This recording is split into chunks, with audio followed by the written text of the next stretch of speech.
In public session.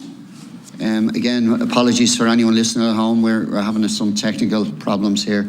I was just saying at the start of the meeting that we were hoping to get St. Vincent's Holdings in, but again, it was very, very short notice, but that's the timescale that we were trying to work within in relation to this matter. But two of the directors are away and another director had a prior notice. So again, I really appreciate yourselves coming in and appreciate you giving us time for us today. So today we will be meeting with St. Vincent's Healthcare Group to continue our discussion on the proposed new National Maternity Hospital.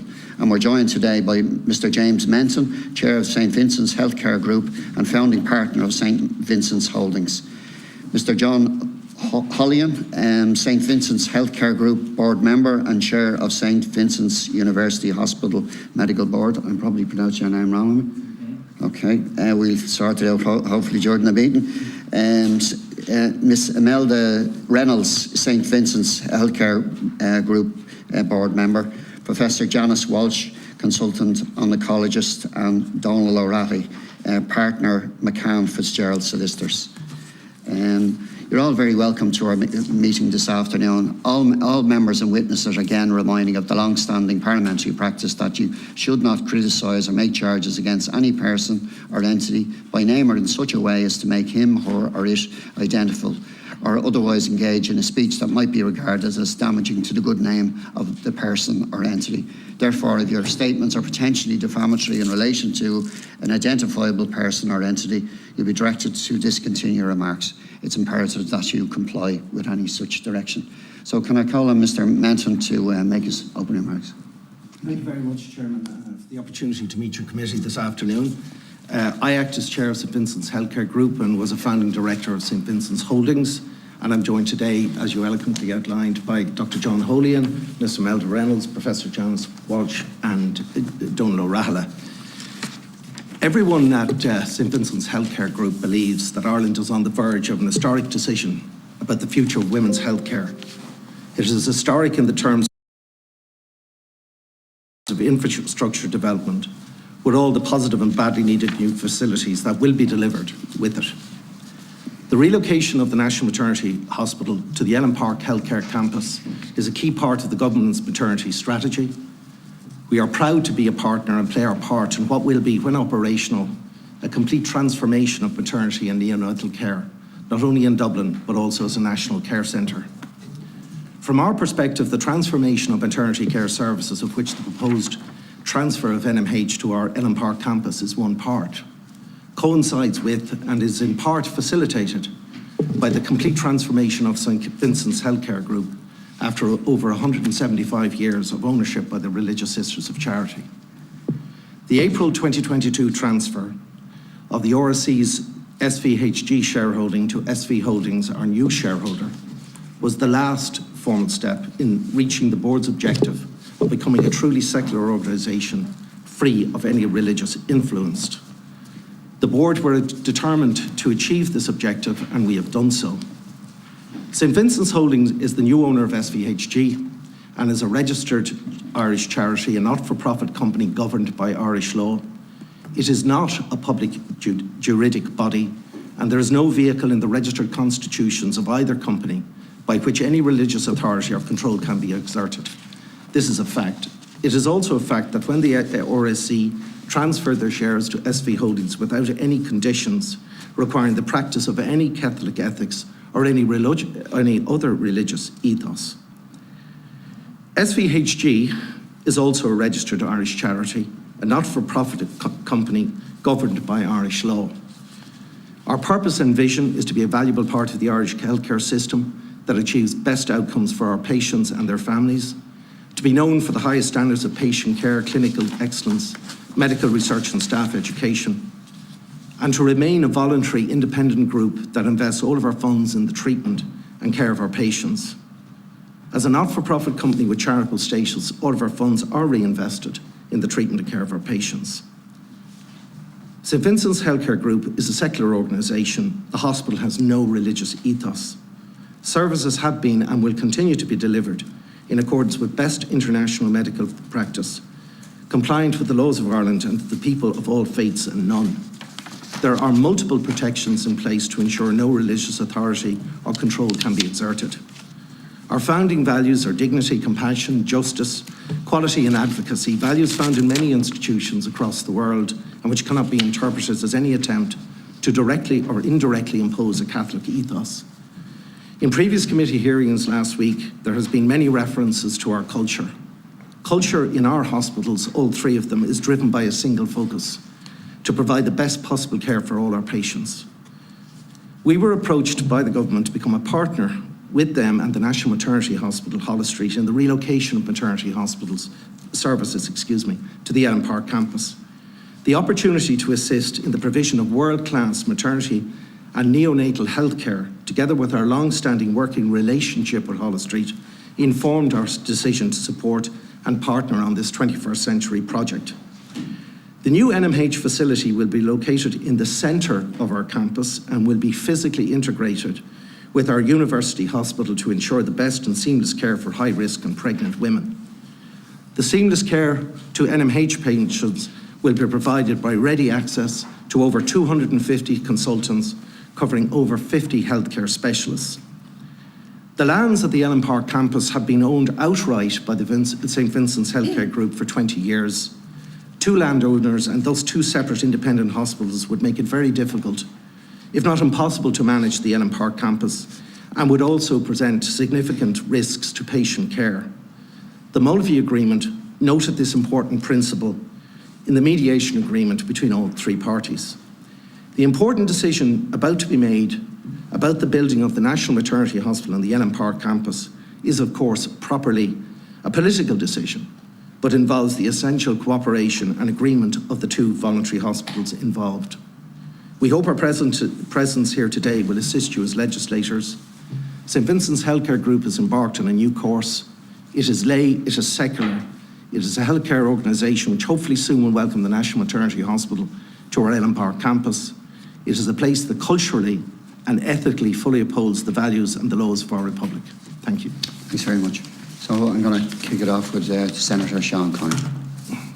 Thank you, Chairman, and I'd like to thank Mr. Minton for his opening statement and welcome all the witnesses here this afternoon. I do acknowledge a very unambiguous clarity in relation to the issue of church involvement. I think it's quite clear from your statement that you believe that there is, and you've stated quite clearly that there is absolutely no religious involvement in the running of St. Vincent's now, or hasn't been for some time. Just on that, and you say in your statement that after 175 years of ownership by the Religious Sisters, they announced they were ceasing in 2017. Was this cessation by the Religious Sisters in anticipation or as part of the relocation of the National Maternity Hospital? Was it part of that, or was it something that was in the ether for some time? It was in the ether for over 7.5 years when myself and other colleagues engaged with the leadership team of the Religious Sisters of Charity to reach a mutually strategic outcome whereby they ceased their involvement in Irish healthcare and we became a secular organisation, which was the board's objective. That journey has taken 7.5 years, and the final steps were concluded in April of 2022. It's very important from the point of view of St. Vincent's Healthcare Group that, having regard to social and other change in modern Ireland in the 21st century, that we become a secular organisation. It's good for our organisation, and much more particularly, it's good for our patients and their families. Just as a matter of clarity, when would have been the last time there was direct involvement by the sisters in terms of the operations? Well, that goes back a long time, so long I can't actually give you a particular year. The only contact, for want of a way of describing it in those terms, was that under the old constitutions, our former shareholders had the right to appoint 2 representatives to the board. And in 2017, they decided, when they announced that they were leaving healthcare in a slightly more formal way, those 2 representatives withdrew from the board. Since then, certainly over the last 4 years, in anticipation of the conclusion of the transfer of the shares, the board and our management teams have been working on the new constitutions of St. Vincent's Healthcare Group free of any Catholic ethos or ethical guides from the Sisters of Charity. So while the final step was concluded in April, just literally a few weeks ago, the direction of travel was very clear for the last number of years. Okay, thank you. When was the last time the Department of Health, on behalf of government, would have approached you in terms of the purchase of the land? When was it finally accepted that that wasn't going to happen, or when would you have a date? Well, I think how to respond to that point is that in 2017, we had correspondence with the then Secretary General of the Department of Health, which followed a lot of engagement with the department and its officials, where we outlined 4 key principles which informed our decision-making in terms of our participation as a partner in this project. So the board's decision-making framework from the very beginning, quite apart from 2017, it goes back probably 10 years, was 4 things. One is that there could be no impediment to the efficient and effective delivery of patient care, and that in no way would the delivery of patient care on our campus be adversely affected. Secondly, that our ability to develop our campus into the future would not be any way impeded by the relocation of the maternity hospital to the Ellen Park campus. That while we were contributing other forms of consideration, we would not be expected to contribute any financial contribution to the project cost. And fourthly, we wanted an overarching system of clinical and clinical governance on the campus to make sure it was run to best international medical standards. So from that, we had a partnership from the beginning. We engaged in the Mulvey mediation agreement that gave rise to the Mulvey agreement. And I suppose from our perspective, what we brought to this particular arrangement was a substantial site, access to an integrated care system by virtue of the fact that the proposed hospital will be integrated with our university hospital, access to provide patients with not only the excellent medical care that our partners in NMH will bring when they relocate to the campus, but access to over 250 of our consultant cohort and 50 specialties. And all of that combines to make sure that patient care for women in Ireland comes into the 21st century on a seamless basis. I think also it was very important, for obvious reasons, I would say, that don't need to be stated, that we evolved into a secular organisation, free of any church influence or religious ethics. In the same way, ironically, that when Holles Street moved from their current constitutional framework to that of the NMH at Ellen Park DAC, that they also will leave behind any association with church influence in the form of the Catholic Archbishop of Dublin being the chairman, or entitled to be the chairman of Holles Street, and also there's other Catholic representation, former Catholic representation, etc. Thank you for that. I suppose the 2 issues that I've outlined are 2 of the main sticking points, obviously, in this whole debate. And as public representatives, we receive correspondence, and obviously there will be a lot of media focus on these 2 particular issues. Is there anything additional that you think you can provide in terms of reassurance that will satisfy the concerns that people have about ownership and about religious ethos? Okay. Well, maybe I'll start that answer, and Imelda and indeed Donald might want to comment. And indeed all of us might want to comment. But in the first instance, the legal arrangements for the transfer of the shares was into St. Vincent's Holdings CLG, which is a not-for-profit registered charity under the laws of this country. And its constitution is an Irish company under the laws of this country. We were absolutely determined that there would be no restrictions placed in the constitution of that company, or indeed in its now subsidiary or proposed subsidiary, St. Vincent's Healthcare Group, that would have any influence of Catholic ethics, the imposition of religious influence or Catholic ethics. Anybody who would have read those constitutions can clearly see that goal has been accomplished. We also ensured that specific parties bound under confidentiality agreements had access to our share purchase agreement and the other related legal document, indemnity, which again contains no conditions of what I've just described.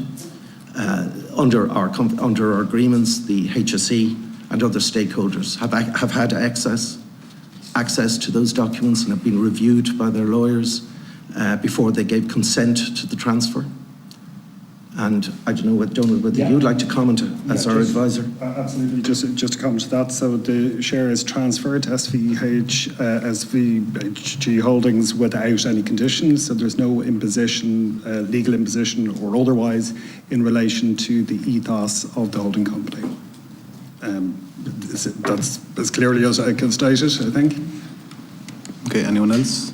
No, just to confirm that is the case. There are no conditions attached. There's no, there's no hidden agenda. There's nothing there behind the documents that everyone has seen. There were no conditions attaching to the shares transferring, and so I can give that complete assurance. When I joined the board in 2019, obviously it was post the Mulvey agreement, but it was very important for me personally that the direction and the strategy for the group was to deliver on the Mulvey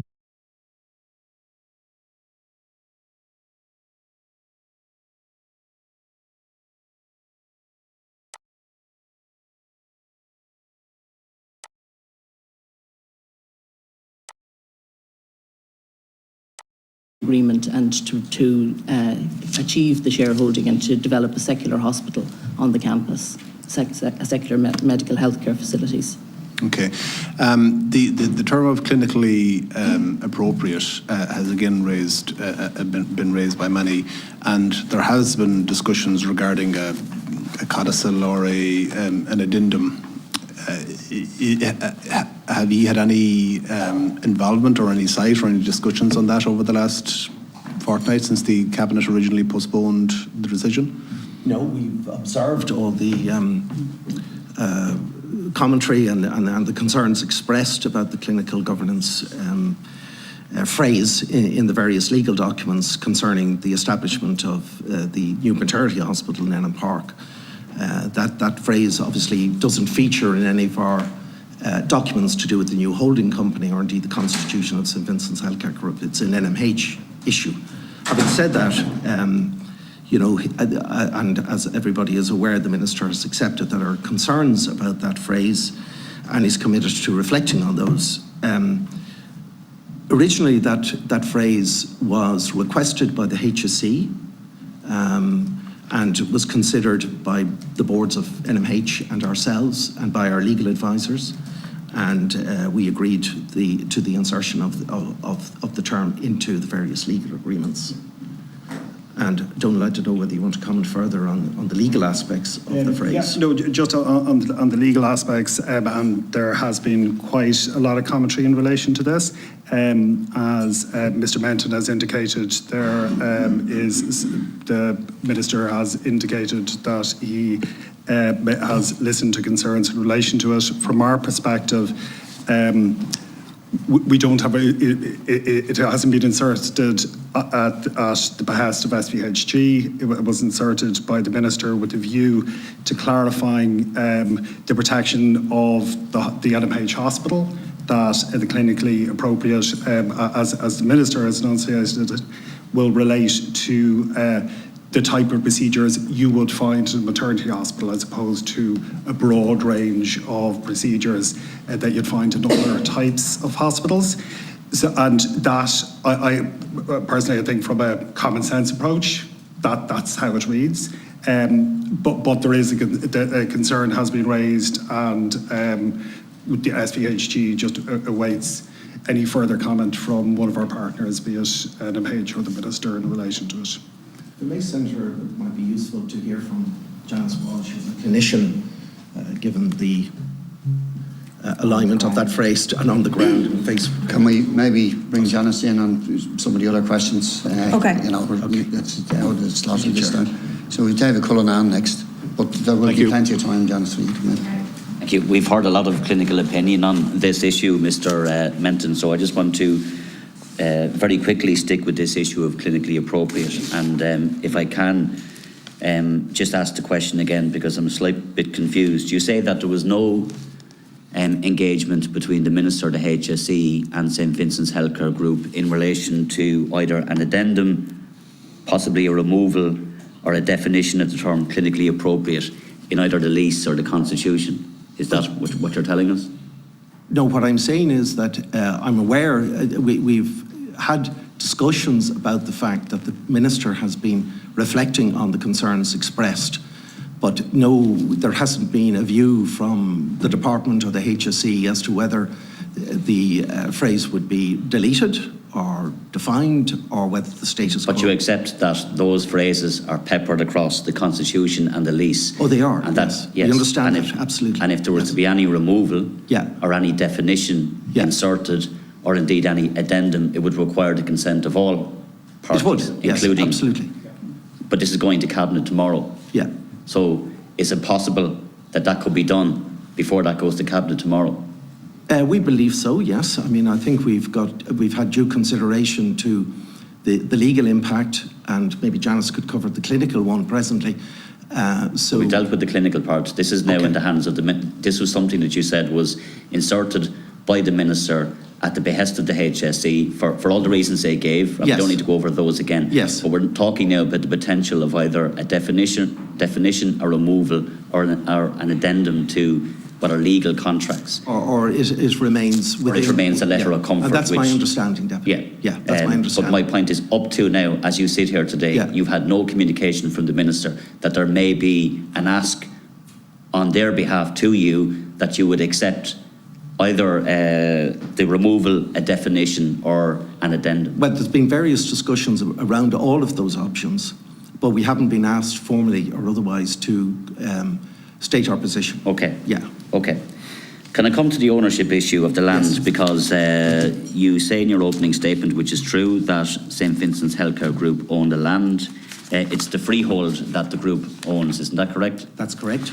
And you say in your opening statement, and I have no reason to dispute this at all, that the land was transferred to yourself, and also when you say that on April the 22nd, the transfer of the RSC's SVHG shareholding to St Vincent's Holdings was the last formal step in reaching the board's objective of becoming a truly secular organisation. Mm-hmm. But you also say there was no preconditions in relation to any religious ethos set down in that transfer.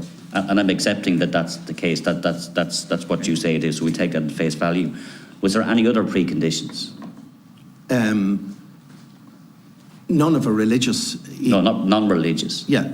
Well, clearly in the share purchase agreement and in the share indemnity agreement, there would have been the typical conditions, I would have called them that, in a share transaction of this nature. And were any of those conditions shared with the Minister and the HSE? They were. They were.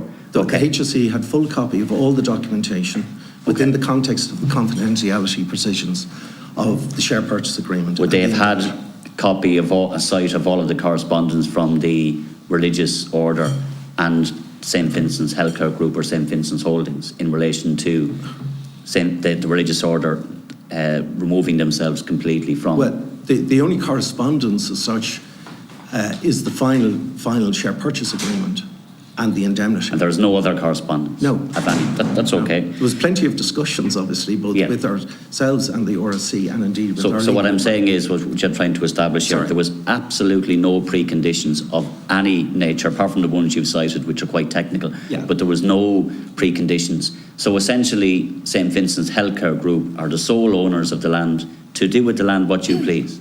Yes. Absolutely well, no preconditions. Not as we please. We're bounded by the Constitution of St Vincent Healthcare Group, and indeed the Constitution of St Vincent's Holdings. But what I'm saying is that you could dispose of the land, you could make decisions around the land, you could, if you wanted to. It's in the gift of the board to make a decision, if they so wanted to gift the land to the state, if that's what they wanted to do. There's no legal reason as to why that can't be done. Well, there's no block from the Sisters of Charity. There's no. No, absolutely not. No, absolutely not. No block. No. So what I'm trying. It's a very. Sorry, beg your pardon. Yeah, sorry, Mr. Mayor. It's a very, as you can understand, it's a very clear question because it's an issue that many people have raised. Yes. Because I'll go through it in a few moments. this arrangement that we've landed on, because you talk about the impossibility of managing what I would assume you're talking about is a HSE hospital on the grounds of Ellen Park, where you have a private hospital and a voluntary hospital. I'm not sure that really holds water when the National Children's Hospital and St James's are co-located. But whatever about the impossibility of that as you see it, and I don't agree, we have ended up with a very convoluted, complicated company structure, which I might talk you through in a second. Okay. But what I'm trying to establish is, if there is no preconditions imposed on St Vincent's Healthcare Group in relation to what they do with the land, if you are the sole owners of the land, if there is no legal impediment to the board making a decision, then there are obviously other reasons why. But what I'm asking is it your right and the board's right and St Vincent's Healthcare Group's right to gift the land to the state if that's what you wanted to do?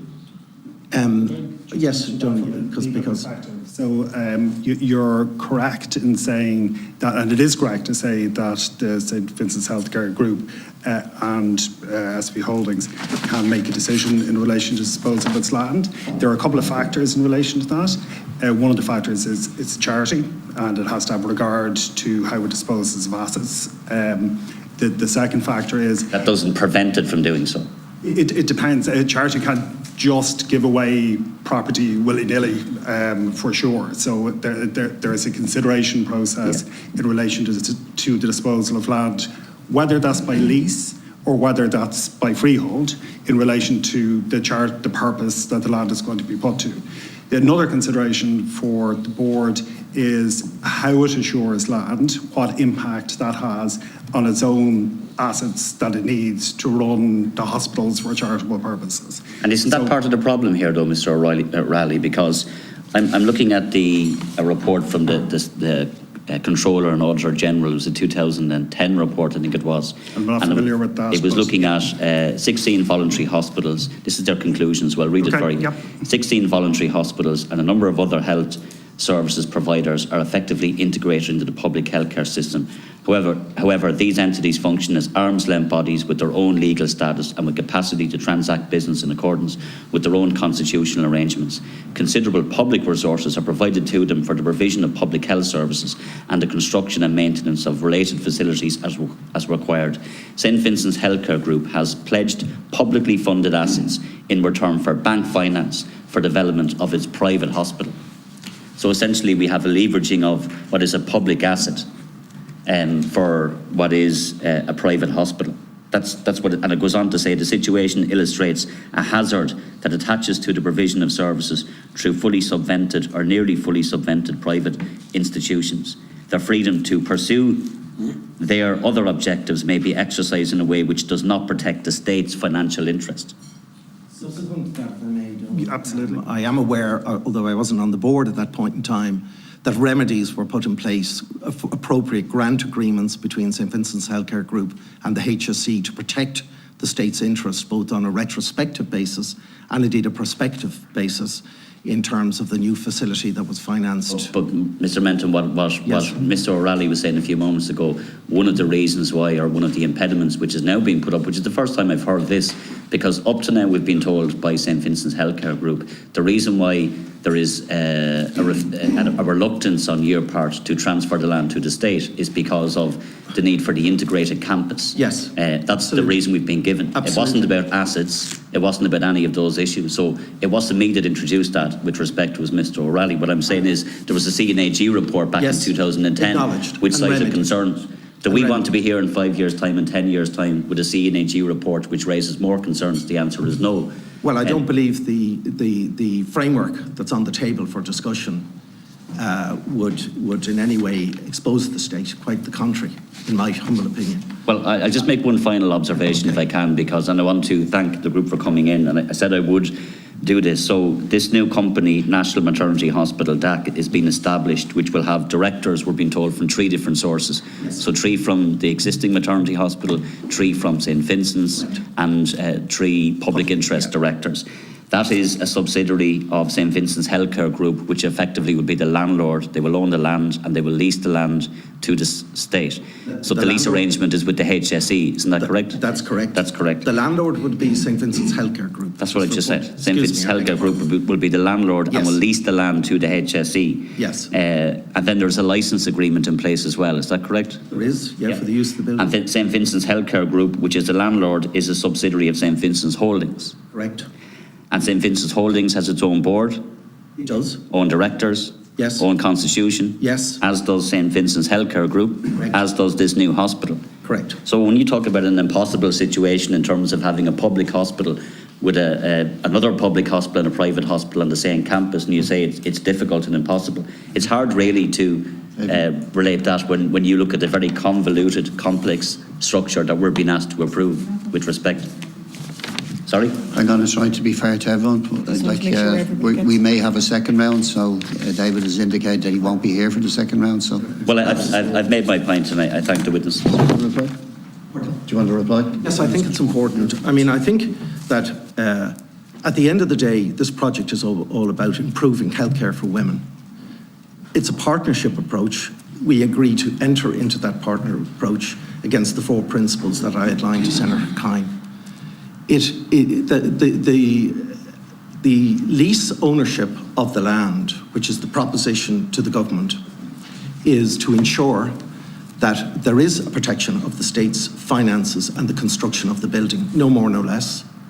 We were originally asked to grant a lease of 99 years. That was increased to 150. I won't be back. Just ask one quick question. Go on, ask a question. But yeah, one final question is, and just on that point, because the lease has changed from 99 years to, we were told, it was muted possibly 150 years to 299 years. Yes.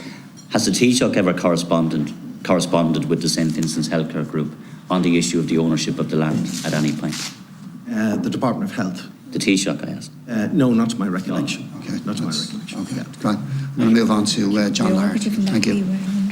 Thanks, Chair, and thanks to our witnesses. Just a couple of really brief questions initially that I hope require brief answers. Some of them I think you've answered. The Religious Sisters of Charity, did they insert or attach any religious ethos conditions into the transfer of shares when departing? No.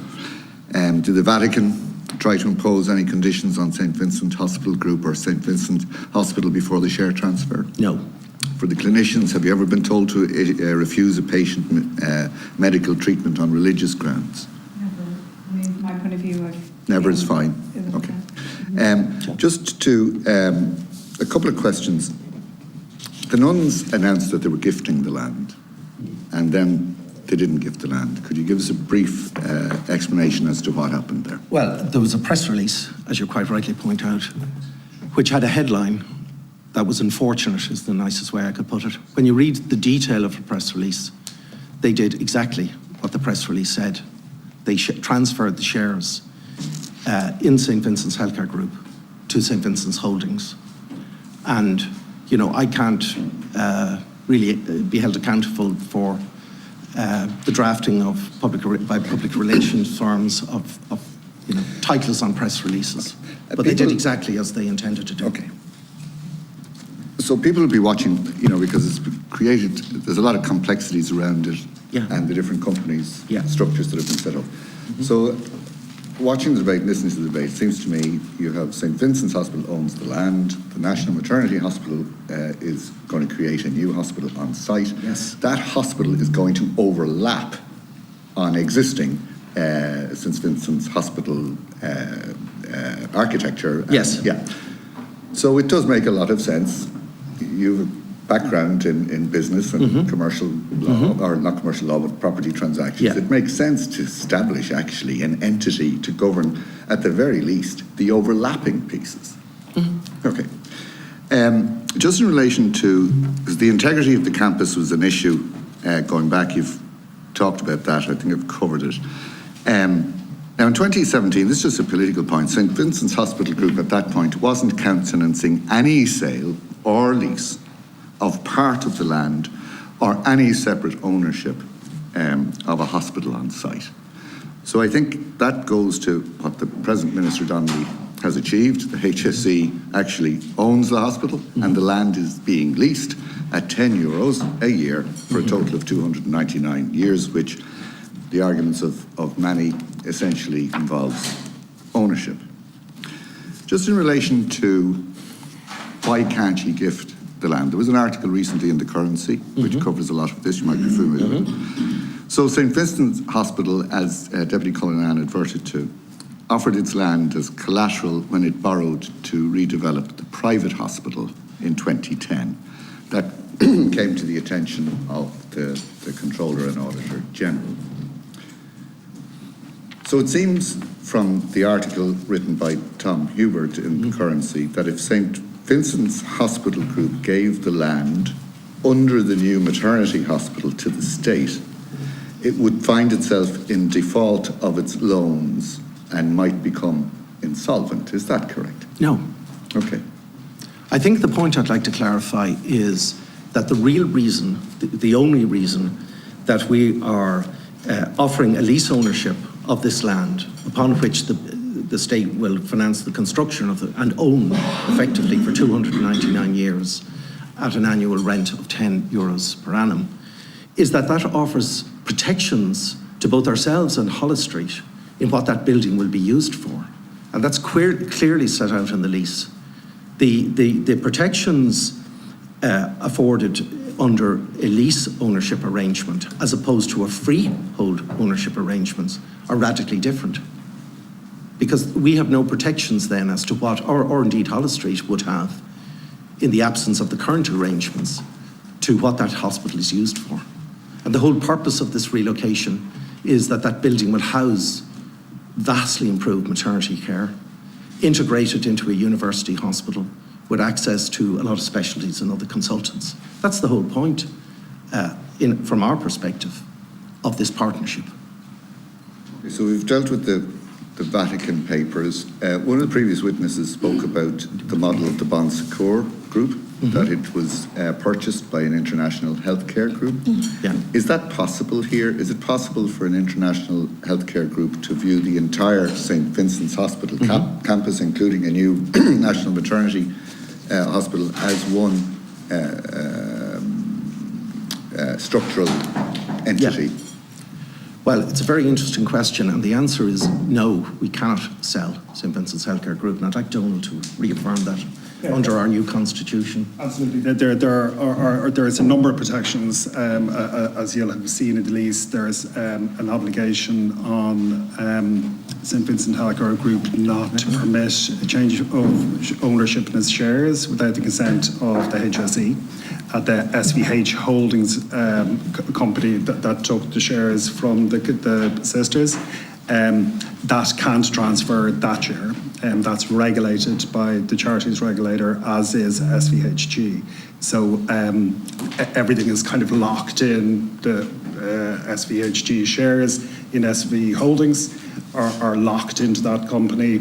Within SVHG, the movement of that share is double locked in relation to a HSE consent. And there is, as a result of the 2010 Controller and Auditor General report, the HSE has first option on what exactly if there was a decision to sell? They have a first option on the freehold of the site of the NMH hospital within the first, it's 20 to 30 years depending on when the hospital is actually finally built. But they would have first option. So if the SVHG were offering that portion, just the freehold of the NMH hospital, to a party to sell, it has to go through a process with the HSE to see if the HSE want to buy the freehold at that point. I bet so you couldn't sell the National Maternity Hospital. Can you sell any of the existing Vincent's Hospital campus? Yeah, the answer to that is yes. Yeah, there's no. Yeah, sorry, can SVHG sell property? So the legal answer is yes. It's subject, obviously, to how it applies proceeds for charitable purposes and all that. But yes, yeah, it could, yeah. Could you use the National Maternity Hospital as leverage, mortgage leverage? No, and I just want to be very clear on this, because I think there has been some commentary in it. Once the 299-year lease is granted to the HSE, what the freehold that SVHG holds in the property is obviously subject to that lease. So we say kind of a virtual freehold is held by HSE, or an ownership is held by HSE. So in relation to creating security over that interest, it's subject to the lease. So the lease is protected. It's not a security that takes value from what's on the site. It's a technical point for keeping the entire of the campus under one ownership.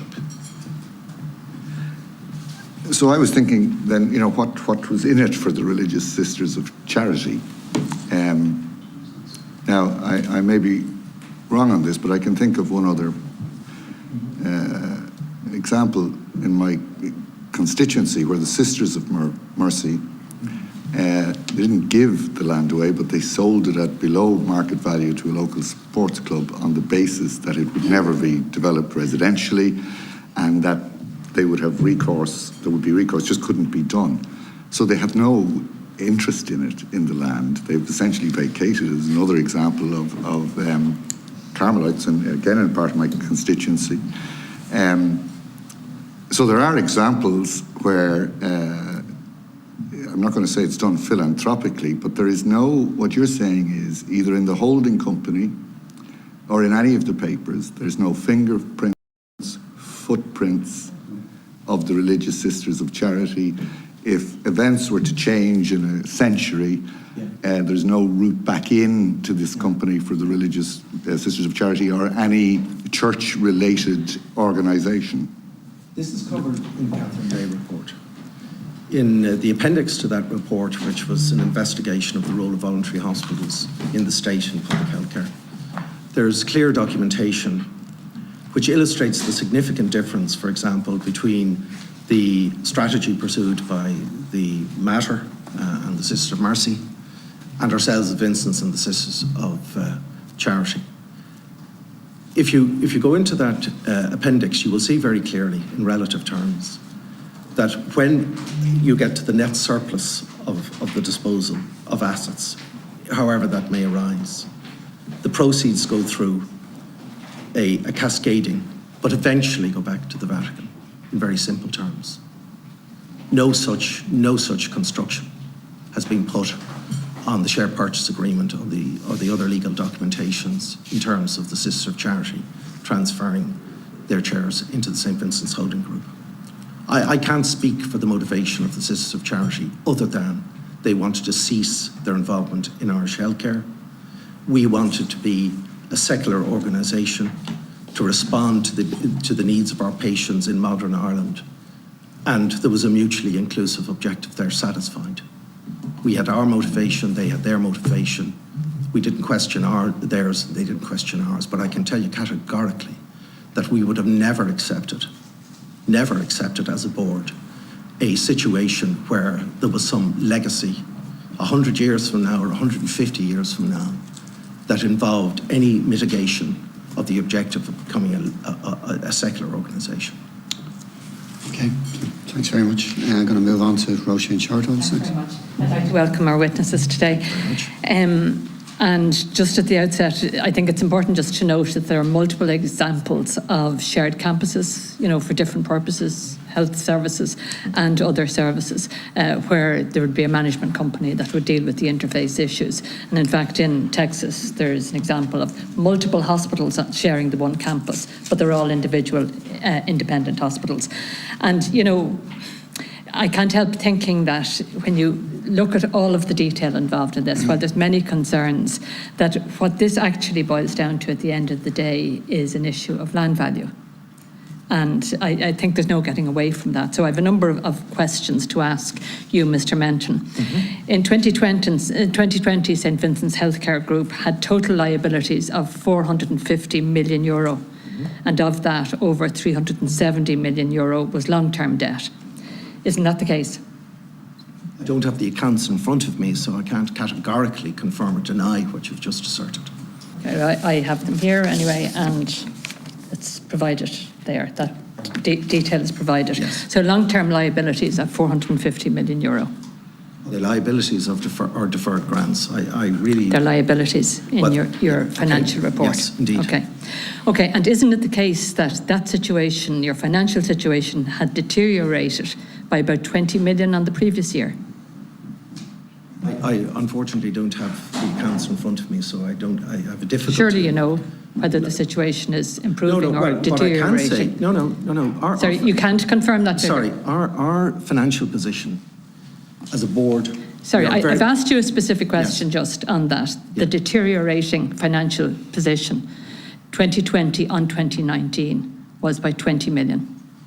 Can you confirm that? I can't confirm it Okay. because I don't have the numbers in front of me. Okay, so another question I want to ask you then. Your annual deficit has been increasing every year since 2013, and by 2020 it had reached €59 million. Yes. Isn't that the case?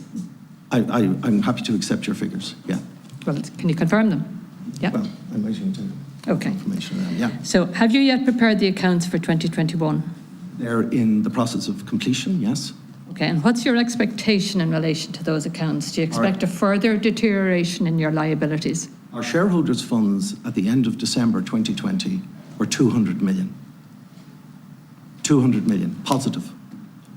Our financial statements for 2021 will be published presently over the next few months, and we are quite happy with the financial performance of all Okay, the hospitals. my question Yes. is, do you expect a further deterioration in your financial, There in could- your liabilities?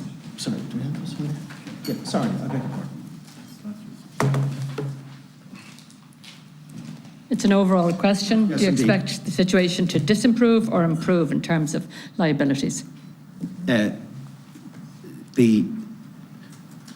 What's your Sorry, I beg your expectation pardon. as chair Our of the board? expectation is that, because I'm just, sorry, I'm concerned that I don't want to mislead you Okay, because I I'm don't just have the asking facts. you No. your expectation My about your expectation liabilities. is clearly that during the course of the pandemic in 2021, that our financial situation would not Okay. be as good. Okay, pre you the do pandemic. expect the Yes, situation to deteriorate. Okay, so also Well, you have, broadly similar actually to 2020. okay, you have a mortgage with Bank of Ireland on the Yes. private hospital We do. of €117 million. That's correct, isn't it? 117 million, yes. How much is owed on that mortgage now? Approximately 100 million. 100 million Yes. owed on that. Okay. Yes. So all of your debts are registered as charges on all of the properties on the Ellen Park campus, They are. including the site of the new maternity hospital. Isn't that correct? The charges provided to the Bank of Ireland are a first fixed charge on the private hospital itself. There are floating charges on parts of the Ellen Park campus that have not been state financed.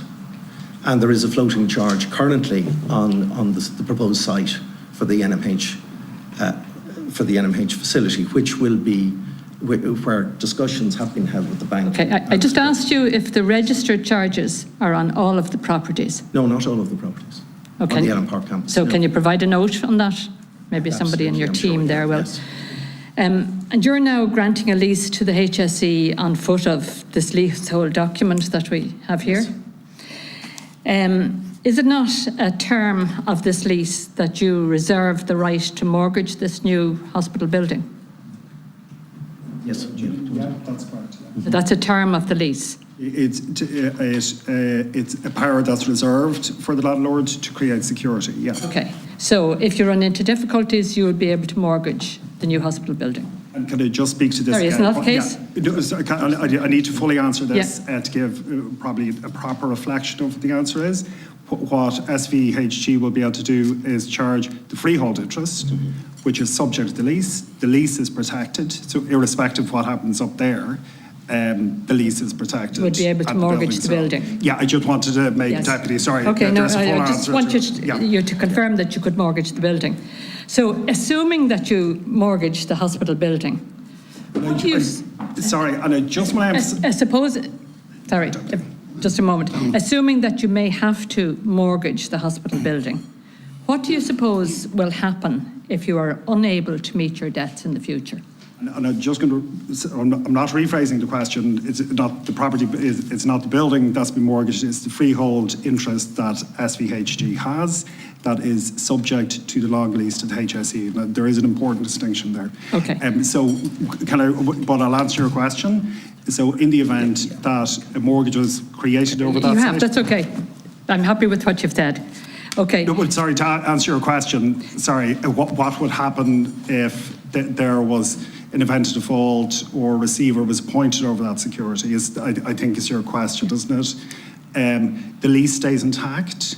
The HSE has an option in those circumstances to acquire the freehold as would have been outlined during the course of last Okay, so just going back to Mr. Menton then, your debt situation is pretty bad now. I'm sure you'd accept that. And it looks like it's going to get worse because you've had debt relief for the past 2 years as a result of COVID. And this debt relief is going to run out later this year. Is that the case? That's an inaccurate characterisation. Okay, of so the how true long is that situation. debt relief lasting? Sorry, could I just give a broader picture, and I'll come exactly back to your I'm point. sorry now. Okay. Look, I'm under pressure of time. Well, and then, I need you can to I answer the just, Can I specific. just explain that, as in any typical loan, there are various conditions. Sorry, I'm asking you about Yes. the debt relief as a result of COVID. Is that due to run out this year? It will be, we are currently negotiating with the bank very successfully to have those waivers extended towards the end of 2023. And we are very, very confident, despite your observations, that those waivers on our covenants will be extended for another 18 months, de minimis. I'd also like to make the point that the board of directors, which is an experienced board of directors, have absolutely no concerns about the financial viability of our group. Okay. And we would reject wholeheartedly any assertion to the contrary. Yeah, I just want a short answer, if you don't Yes. mind. So, in light of what you've confirmed there, so how can you guarantee to the taxpayers of this country that the banks will never repossess the new hospital building?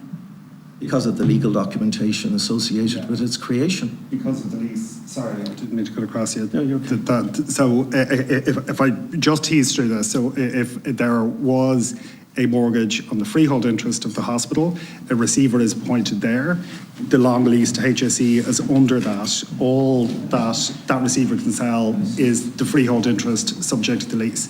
So thankfully in landlord tenant law, the leasehold is protected, so it's an interest in property that doesn't rely on what occurs at the freehold level. It's a separate interest that's recognised, and that interest would remain intact. But if you run into difficulties again, you can mortgage the building of the new hospital. Isn't that the case? We can, just to be clear, and I have said this a few times, Deputy. So I'll say one more time if you could indulge me. What the SVHG can mortgage, should it choose to, is the freehold interest in the NMH site, which is subject to the lease to the HSE. The HSE is protected in law in the event of anything that occurs at the freehold level. Okay. All I can do is read what's in the first schedule, which refers to the premises as any buildings erected or to be erected thereon. Correct. Yep. So my understanding of that is that it would include the hospital building. Yeah, and I just want to be very clear about this. The interest that's demised is the land and the buildings that are built on it. All of the economic interest is down with the tenant. That's good marketable title, as you would have heard from several people during the course of last week. So the value of the freehold is €10 a year, provided that's the rent it receives. So that's the value of the freehold, unless the rent increases because for the charity law purpose. So that's what, so it's not fully accurate how you're phrasing it, I think, Deputy, in fairness. Okay, I'm just reading the schedule there, that's all I can go on. Can I ask you, you're saying you're a new company now? A secular company, etc., etc. But I want to ask you, Mr. Menton, has the government asked you to gift or sell the site to them now that you're a new company and you claim you're unencumbered? The company that owns the land is St. Vincent's Healthcare Group that has been in existence for 20 years. Yeah. So it's not a new company. No, you ask the question, let the man answer, and we're going to move on to Breed Smith then. The landowner is a company that's been in existence for 20 years, St. Vincent's Healthcare Group. which for the avoidance of doubt is a fully viable entity, and we would reject categorically any observation, insinuation or otherwise that it isn't. We have... Sorry, just my question was, has the government asked you now, I've asked the or question. St Vincent's Holdings, Please. to sell the site? No, not St Vincent's Holdings, because they don't own the land. We had discussions 5 or 6 years ago with Jim Breslin, the former Secretary General of the Department of Health, as No, part of they haven't asked you currently No, in they haven't asked us, recent correct. weeks or months. Will you stop badgering the question, the witness, please? You've asked a question, let the man answer, and we'll move on to Breed Smith then. Are you finished? Other than to summarise that we reject categorically that the financial situation of St Vincent's Healthcare Group is in any way in doubt, categorically. Like any other business in the last 2 years, financially, our performance has suffered slightly, but as a board, we are absolutely categorically satisfied with the viability of St Vincent's Group now and into the future, in the near term. You can't see into the future too long. It. Gurmagut, thank you for coming today, all of you. And you'll understand from our perspective, we have, in the opposition mainly, been asking for a discussion around this deal for 2 years now, and we're getting it in the last 2 weeks, and it's really unsatisfactory for us. And again, I'm going to appeal publicly here to the government to delay this and give us more time, because we are being pushed into a position of having to accept a lot of information, a lot of facts, without having the time to drill down into them. And we're also being hamstrung in the sort of asks we can make on you. But one of the things I'm interested in, and I don't want you or anyone else to take anything personal out of my line of questioning. You talked about the hospital evolving into a secular hospital. I'm interested in that path of evolution, okay? So I want to ask you a couple of questions around it. And one is that, like other Catholic organisations, the membership of the sisters would have been falling consistently over decades now. Was it not inevitable that they would be pulling back from direct involvement because there are too few of them? I believe in previous constitutions they allowed for the sisters or their nominees to make appointments and to carry out functions on the boards. So was it not inevitable, rather than just being about let's get the National Maternity Hospital done, that it was inevitable that they were going to fade away because of that evolutionary process? Yes, I concur completely with your analysis. I think there are two aspects to what is under discussion here. Obviously, the NMH project is the main business of the day, but I think you raise a very interesting point. If we'd never been asked by the government or other stakeholders to partner on the NMH project, I'm having a scintilla of doubt in my mind that we would have a new holding company with the same constitutions, the same share purchase agreement with the share indemnity. Okay. Because your point is well made. Yeah, Demographically, they were withdrawing. Demographically, they were withdrawing, and they knew that this was happening. Obviously, they're not, not stupid. History was taking its course that they weren't going to be around forever. Yes, not in sufficient numbers. So you started working in St Vincent's in 2014. Is that correct? September 7th, 2014, I was made a director and I assumed the role of chairman. At what point did you ever have the first discussion with the sisters about that evolution and the possibility of them leaving the group? I would say in the subsequent 1 to 2 months. Within 1 to 2 months? Yes, it was a very important priority of the board. Okay, so when you were recruited or appointed, did the sisters play any role in your recruitment or your appointment? Did they seek you out, or did they interview you? Did they appoint you? I had been previously a member of the board. I had resigned from the board, and I was invited to return as a director. So, like in any invited by the sisters. So the sisters wanted you back. Yes. In a situation where they knew that their demise was inevitable, they wanted you back into the position that you're in. Yes. Yeah, so there must be a good reason for that, and I don't doubt you're a good worker and a conscientious man, but there must be, from their perspective, a good reason. But just staying on the question of evolution, you talked about the hospital is now completely secular. Have you removed all the iconography? Is Mother Mary Aikenhead picture gone, or the crucifix is gone? We have started that process. We've removed the iconography on the grounds of St Vincent's, of the Ellen Park campus. That is a task that the board will consider in the ensuing months, because obviously the final step in the transfer of ownership only took place in April.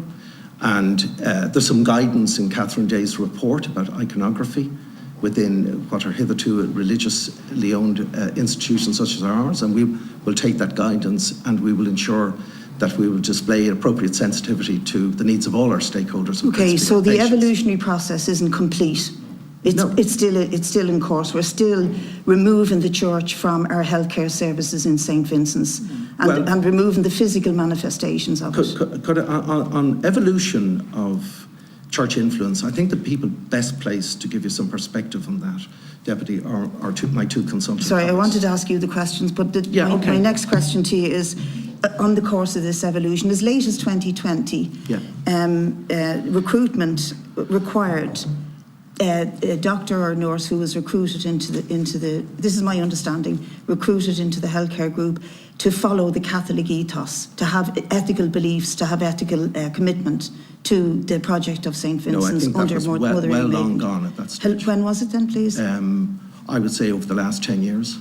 So going right back to 2012, it was not a requirement of recruitment. I wouldn't give a specific date, but this evolution has been going on, I would say, for the last 7 or 8 years. I could certainly testify to that. Yeah, but I'm asking you, when was it no longer a requirement of the recruitment process for the Catholic ethos to be adhered to? I would say over a similar time period. Could you please get me an accurate answer on that? Okay, I will. Okay, so I'm interested in you quoting Catherine Day as being somebody whom you'd look up to look at this process of evolution and how this can be done, the separation of church and state. She also said, however, in her report of 2018, which was commissioned by the previous Minister for Health, Simon Harris, that co-location could be achieved through contractual terms that both hospitals agreed to collaborate effectively and efficiently without detriment to patient care. And your statement says that you must retain ownership for the delivery of integrated patient care. This is an unsatisfactory answer to Catherine Day, obviously, and I think to most of us in the opposition in the Oireachtas. Yes. And you just need to clarify this for me. Mm-hmm. You say ownership is absolutely crucial to offer protection that the hospital would be used for what it's supposed to be used for, ownership of the land. Together with our partner, NMH. Together with your partner. So ownership of the land is crucial to ensure that the hospital will be used for what it is intended to use for, but then so is the term clinically appropriate. Mm-hmm. So you're doubling down on this need to be sure that a maternity hospital is going to be used for maternity hospital. Mm-hmm. What is your fear? Are you afraid if it went into the ownership of the HSE that they'd maybe someday open it up as a fun park? What is your fear that you have to double down on both of these controversial counts of ownership and clinical appropriateness? Well, on the latter point, I'm not doubling down because it was a suggestion, a requirement by the HSE, not by Vincents or So you'd be willing for that to be dropped? Well, would I be willing? I would certainly engage with our two partners as to whether it's continuing to be appropriate to be inserted in the various legal agreements. Well, we had indications from the National Maternity Hospital witnesses who are here that they would be very willing for it to be dropped. So that's you. If you were willing and they were willing. We haven't had a tripartite engagement. To be fair, we haven't had a tripartite engagement with the Department of Health, the Minister, NMH, and ourselves. So we would look forward to that, and I think that in a spirit of partnership we would get to the right solution, whatever that's deemed to be. And would you agree then, in the spirit of partnership, that those of us who are elected to the Oireachtas to represent the people's interests in this country should be given more time to allow your tripartite discussion to look at dropping the question of clinical appropriateness, because there seems to be certain flexibility coming from yourselves and the National Maternity Hospital on it, and it doesn't seem to be required to ensure that a maternity hospital is a maternity hospital. Well, as I say, I don't think it would involve a huge amount of engagement, frankly, as to what the desired outcome amongst the three partners would be. And may I also make reference to, I did raise the Catherine Day report in a different context, responding to a different question. The Catherine Day report has various recommendations in it, and when it was published, we had an opportunity to discuss its contents with the former Secretary General, Jim Breslin. We welcomed the direction of travel, the various recommendations in that report, and we believe that we have very little issue in complying with the various recommendations. And one of the recommendations in that report concerns the state's investments in assets on voluntary hospitals. And it does express a desire that in the first instance, it's more desirable for the state to own the land. Okay, can I stop you there? Because my very last question, sorry, I've got 50 seconds Well, left. let him finish and I'll let you. No, I just on the same thread, on that very same thread. Yes. Do you understand how it rankles with us and with the general population, particularly women, that anything less than full ownership looks like that it is not in control of the people of this country? In other words, that whatever happens in that hospital over the next 300 years, or even, whatever amount of time I live to be a TD that's elected, that you are not accountable to this House, fully accountable to this House for that hospital, because you are a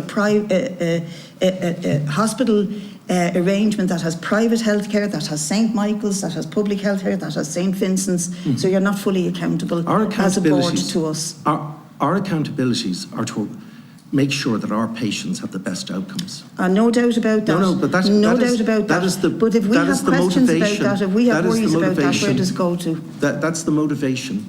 I didn't ask about the motivation. For the let him construction finish, of the please. fabric. I know, it's just difficult, Sean, when you're not getting No, I know, the and answer it's to the the question format you've of it, asked. and we're I stuck didn't in this. ask about the motivation. I asked, do you understand why it would rankle with the people that it is not in full ownership of the people when it's being paid for by the people's taxes? I beg your pardon, I acknowledge those concerns, but I think those concerns are mitigated in the present arrangements. Well, if they were, Because we'd I all think- be happy campers, we wouldn't be sitting here. They're certainly not mitigated for the representatives of the people. Okay. Okay. Erna Dorkins next. Thank you, Chairman. Welcome, our guests. Erna's down. And the first question is, obviously you're concerned and aware of the concern expressed by various other speakers here who claim to represent the general public in its entirety.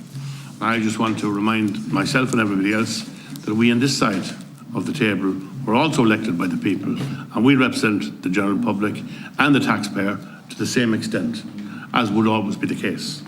So my question is this: are we satisfied, are you satisfied, that the arrangement in relation to ownership as versus the lease gives the necessary guarantees that the state would ordinarily expect in relation to a lease? So lease versus ownership. Are you satisfied with the terms of the lease, that it gives sufficient cover to the general public, to the taxpayer and to the patients? Absolutely. Without any difficulty? Without any difficulty. And you are aware of the concern expressed by some of the clinicians and former clinicians in the National Maternity Hospital. How do you address their concerns? Well, I'd like my colleagues, John and Janice, to offer some observations in that theme. John, would you like to go first? If I may, Deputy, particularly with reference to the Catholic ethos and whether that hangs over everything we're discussing here today. I have been a consultant in St. Vincent's for over a decade now, and it is a wholly secular organisation. My appointment in 2010 predated the departure of the Religious Sisters of Charity by several years. So although it's possible, I guess, to argue that in theory a Catholic ethos pertained until their departure, that is not, and I can say that on the record, that is not what applied in practice. The ethos that applied then and that still applies now is seen in our mission statement, revolving around our core values of dignity, compassion, respect, quality and advocacy, while striving to maintain excellence in clinical care, research and medical education. And these are the values that you'd expect of any major academic medical institution, either here or around the world. So while I completely understand the genuine concerns of people out there, the assertion that St. Vincent's Hospital, or indeed the new National Maternity Hospital at Lamb Park, might be vulnerable to influence of a Catholic nature, that is not a hospital that I recognise, nor is it a hospital that I would wish to work in. I personally, and I speak on behalf of the Medical Board of St. Vincent's, which includes over 250 physicians, have never had to explain or justify a clinical decision to a religious person or body, ever. The culture at St. Vincent's is very simply one that's committed to offering excellence in clinical care to our patients and their families. And that's why we see this venture as a necessary step, but also a natural step given the close collaborative links that already exist between our two institutions in allowing us to deliver state-of-the-art medical care in a world-class facility. I suppose if I could just add to that, I mean, equally like John, I've been in position for the last 10 years and wrote the cancer submission for protection of life in pregnancy in 2013. And have a very complex patient group in that I'm an oncologist. I deal mainly with breast cancer, so I encounter many young women who have developed cancer during that. We have a significant body of those in Vincents for a range of different reasons, including the fact that we have significant expertise. We've always enjoyed a really tight relationship with Holles Street in terms of managing the many concerns that they have. And I suppose what I can say uncategorically is I have never had direct representation from the religious order, whether it be directly or indirectly in terms of trying to influence any of my decisions in that regard. I presume, well, obviously you're all aware of the regulations incorporated in the legislation, the 2014 legislation, the protection of life during pregnancy, and all that it applies to the hospital groups regardless. Are you aware of any situation whereby the full extent of that legislation has been denied to women in general? May I take that Yes, one? indeed, Janice. So, no, they have not been denied. We know that terminations have taken place on the Vincents campus. If you might indulge me for a minute, I suppose in terms of how this would generally happen, let's say a patient comes in to me and she's diagnosed with a cancer during her pregnancy. I will then lift the phone to that obstetrician that has a specific interest in that, gain information from them as to where that procedure, one, the relevance, and in addition to that, where it would be performed. Now, you'll know from the central registration of terminations of pregnancy that is completed centrally from a confidentiality point of view for the patients, that the vast majority of those patients are completed, those terminations are less than 12 weeks. So in terms of where the termination will take place, that is very much guided by the consultant obstetrician, and the more complex ones will take place in our hospital, and that's because they require the multidisciplinary involvement of many other different physicians. But to answer your question, there's never been any interference in that regard since that legal framework was available to us to allow us to complete those procedures, as is entirely appropriate for a very vulnerable patient population. Thank you. Might I add, Senator, if possible, I'd like to... Deputy. Deputy. At the last count it was.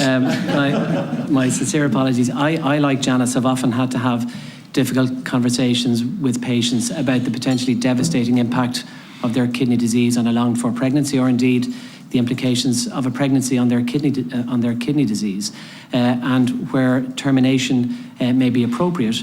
It's often best clinical practice to provide that termination in the site that has adequate and specialist resources.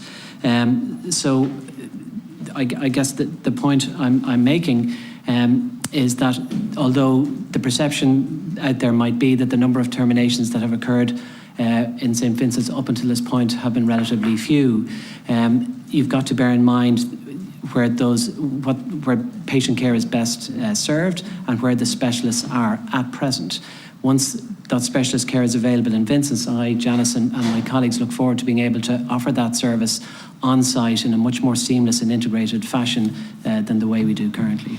So it's not a matter of sending somebody to Holles Street because of philosophical or theological reasons. It's purely because that's where it's best resourced at present, and that's where the midwives are, that's where appropriate counselling and aftercare can occur.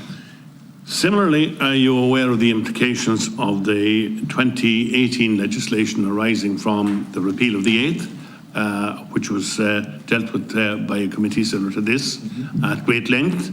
And do you foresee Have you had any difficulty with its implementation in the past 4 years, or do you foresee any difficulty with its continued implication in the future? Well, I mean, as indicated, Deputy, I think we've certainly said that to date we have had no issue in that regard, no interference, and those procedures have taken place already.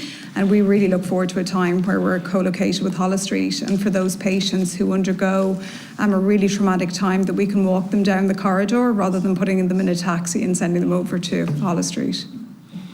Thank you. Much discussion has revolved around tradition and ethos and experience in the past and so on and so forth.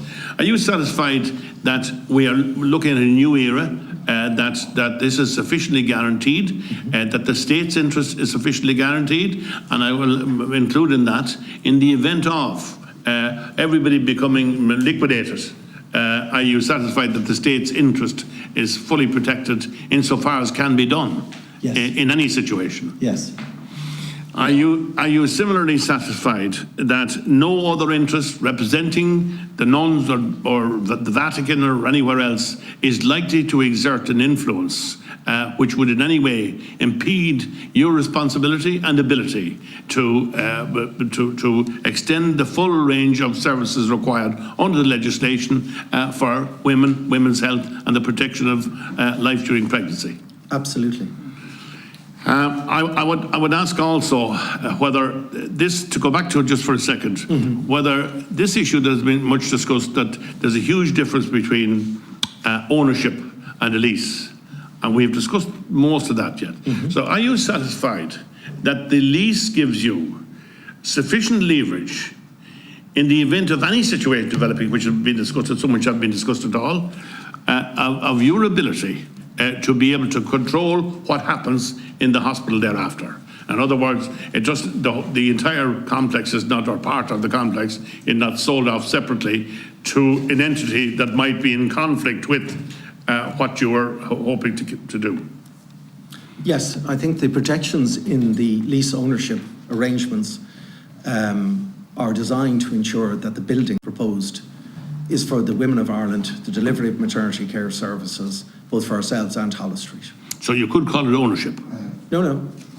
I'm going to leave it. I'm watching the clock very carefully, Chairman, yes. and I haven't exceeded, unlike other people, I haven't exceeded the limits. Sorry, from a state's perspective, absolutely it's ownership. Good. Thank you. Thank you. Senator Thanks. Thank you very much for coming in, and I obviously be watching the clock as well. Can you just answer, and I just want clarity on this because it's something I'm not entirely clear on. So obviously in 2011 the HSE found that the Vincents Group used funding for private development, and that all came through PAC and other things like that. And that the security of the loan was some form of charge or lien over all of the land there, and that includes the public hospital.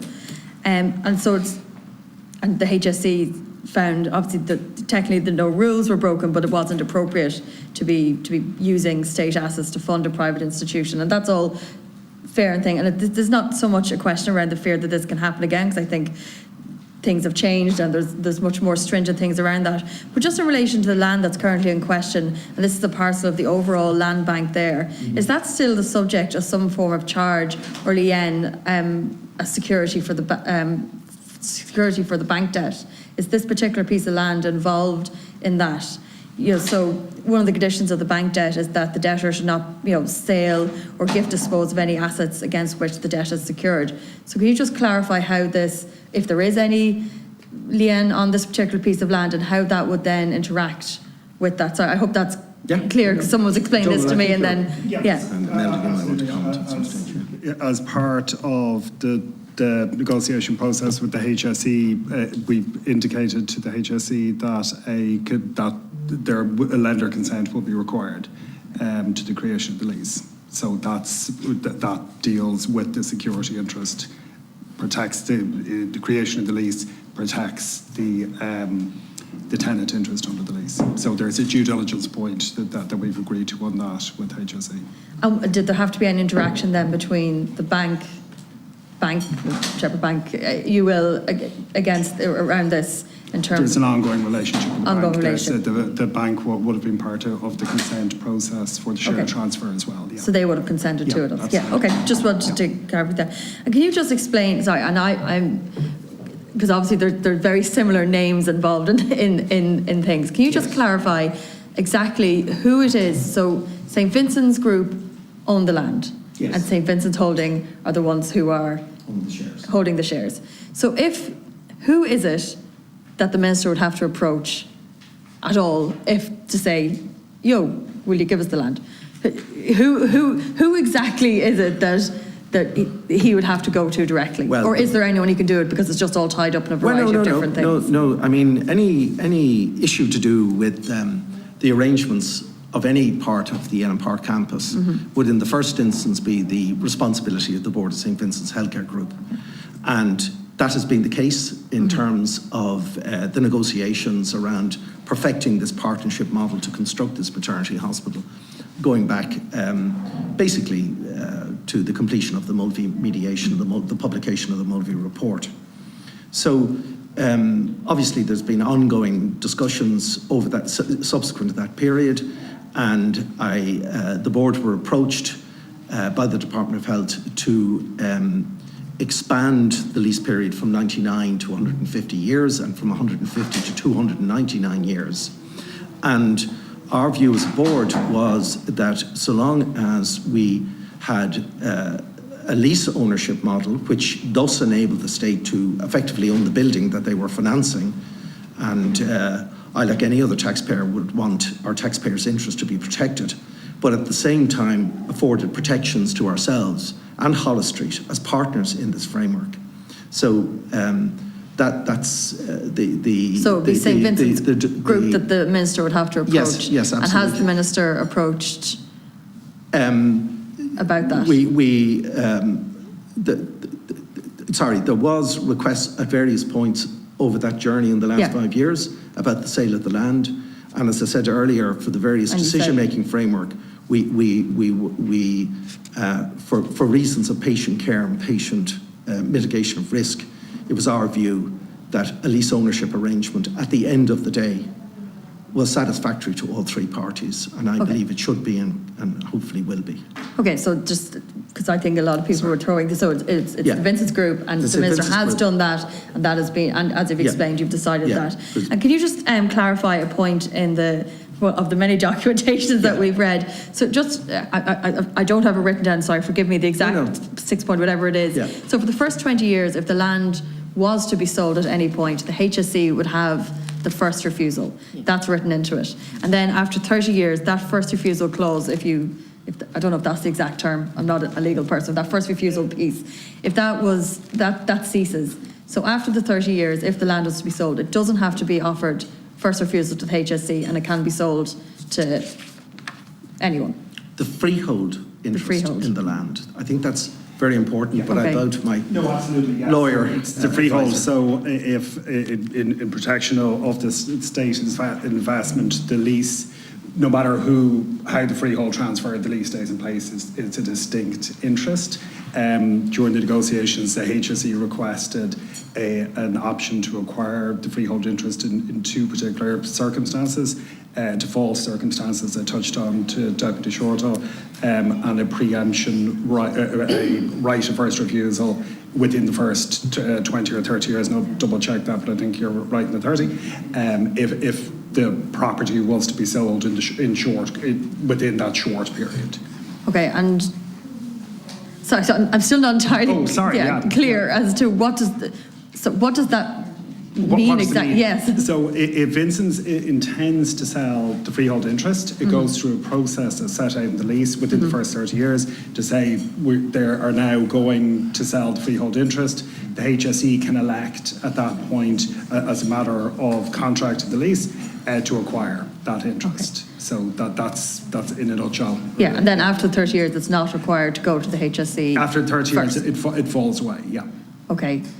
Do you think that is understandable why people are concerned about that? Like, so people are taking screenshots of this agreement and sharing them around and losing their losing their minds, to put it politely, online about it. So that I don't know if this is a normal thing within legal documentation. wouldn't, That's causing a lot of concern for people that, you know, the lay speak, if you will, is in 30 years' time, anyone could buy this and sure, the whole thing would be ripped up and out the windows. Can you just clarify a bit around that? If I could, it would be unusual that a tenant would have the right to acquire freehold interest on a on a right of first refusal basis. So there's always a and there's always a concern in putting a right out to somebody to acquire an interest in your property for such a long period. There was a lot of discussion around this. The parties felt that 30 years was kind of an adequate period, but then in the future the property can be sold free of that. Okay. But freehold interest in the property can be sold free of that. The lease still stays intact. Okay. Yeah, may I just make an observation Yeah. as well, is that you have to remember in the context of this that it is a charity.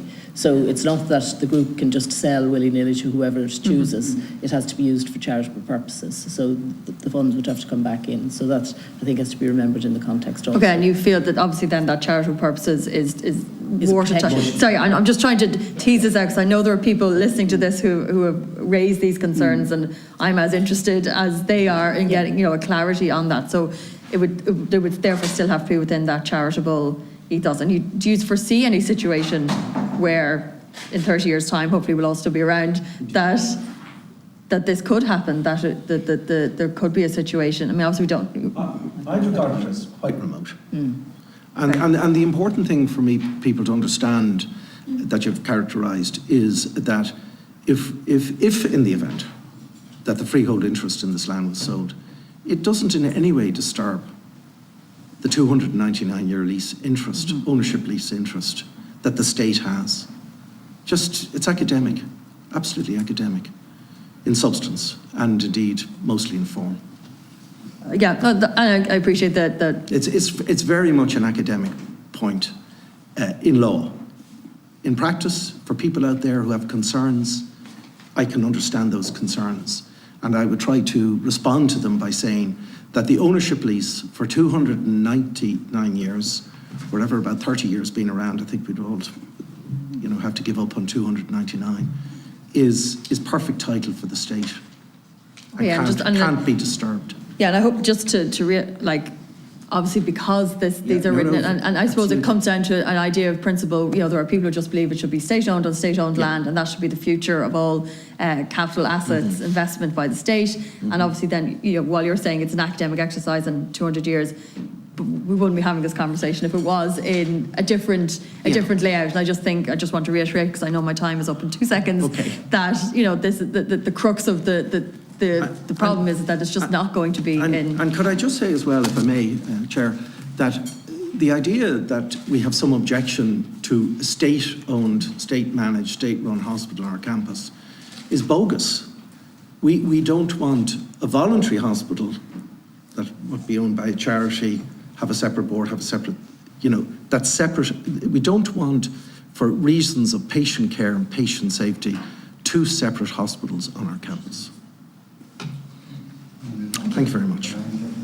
Thank you very much. And I'd like to bring the conversation back to that point that you ended on there, Mr. Mention, in relation to patient care. And I think Professor Walsh outlined the position of women who are seeking terminations within St. Vincent's currently. And I think, you know, while we're discussing it here and it can be discussed in very abstract terms, I think you brought it back succinctly to what we're talking about. You're talking about people who are very, very sick and are going through a very traumatic time. And I think the gold standard in patient care that we are trying to achieve for women in Ireland, after historic underinvestment, after historic and multiple traumas on women in this country, we're trying to move away. And I really feel that this plan is a step in that direction. You mentioned in your opening statement, Mr. Menton, that if the freehold was sold, that it would create significant risks to patient care. Could you outline exactly what those risks are? Well, the patient risks are outlined in our fact sheet, and they cover 3 points. One is the need to have seamless, integrated patient care on the same campus as between the new maternity hospital facility and the physical interconnection between that facility and the current university hospital, which allows clinicians like Janice and John and their 248 other colleagues in 50 specialties to very quickly address the needs, and they would be acute medical needs, without reference to anything other than the primacy of the need of the patient, in very simple terms. Maybe, John, you'd like to kind of, on the ground, explain. Well, briefly, Senator, yes. I mean, I think that the benefits of physical integration are obvious, but also the removal of those operational barriers mightn't seem as obvious, but are very important from a clinical perspective. These often cause confusion, unnecessary delays that augment clinical risk. So our goal here is one of being able to offer the whole suite of services that St. Vincent's enjoys on its campus currently, be that interventional radiology, urology, haematology, nephrology, whatever it might be. And this integration component allows us, without fear or favour, to bring the doctor to the patient rather than the patient to the doctor, and to maintain that patient focus, which is what we're all Just to about. be clear, are you saying if that site in the middle of the campus was sold, if the freehold was sold to the state, that there would be an interference of that seamless care? I think it's likely to throw up unforeseen bureaucratic type of issues that would be difficult to circumvent in a timely fashion, and it would be an unnecessary barrier to delivering effective patient care. Okay, thank you. I just want to touch on the mortgage issue again, and some colleagues have already touched on that.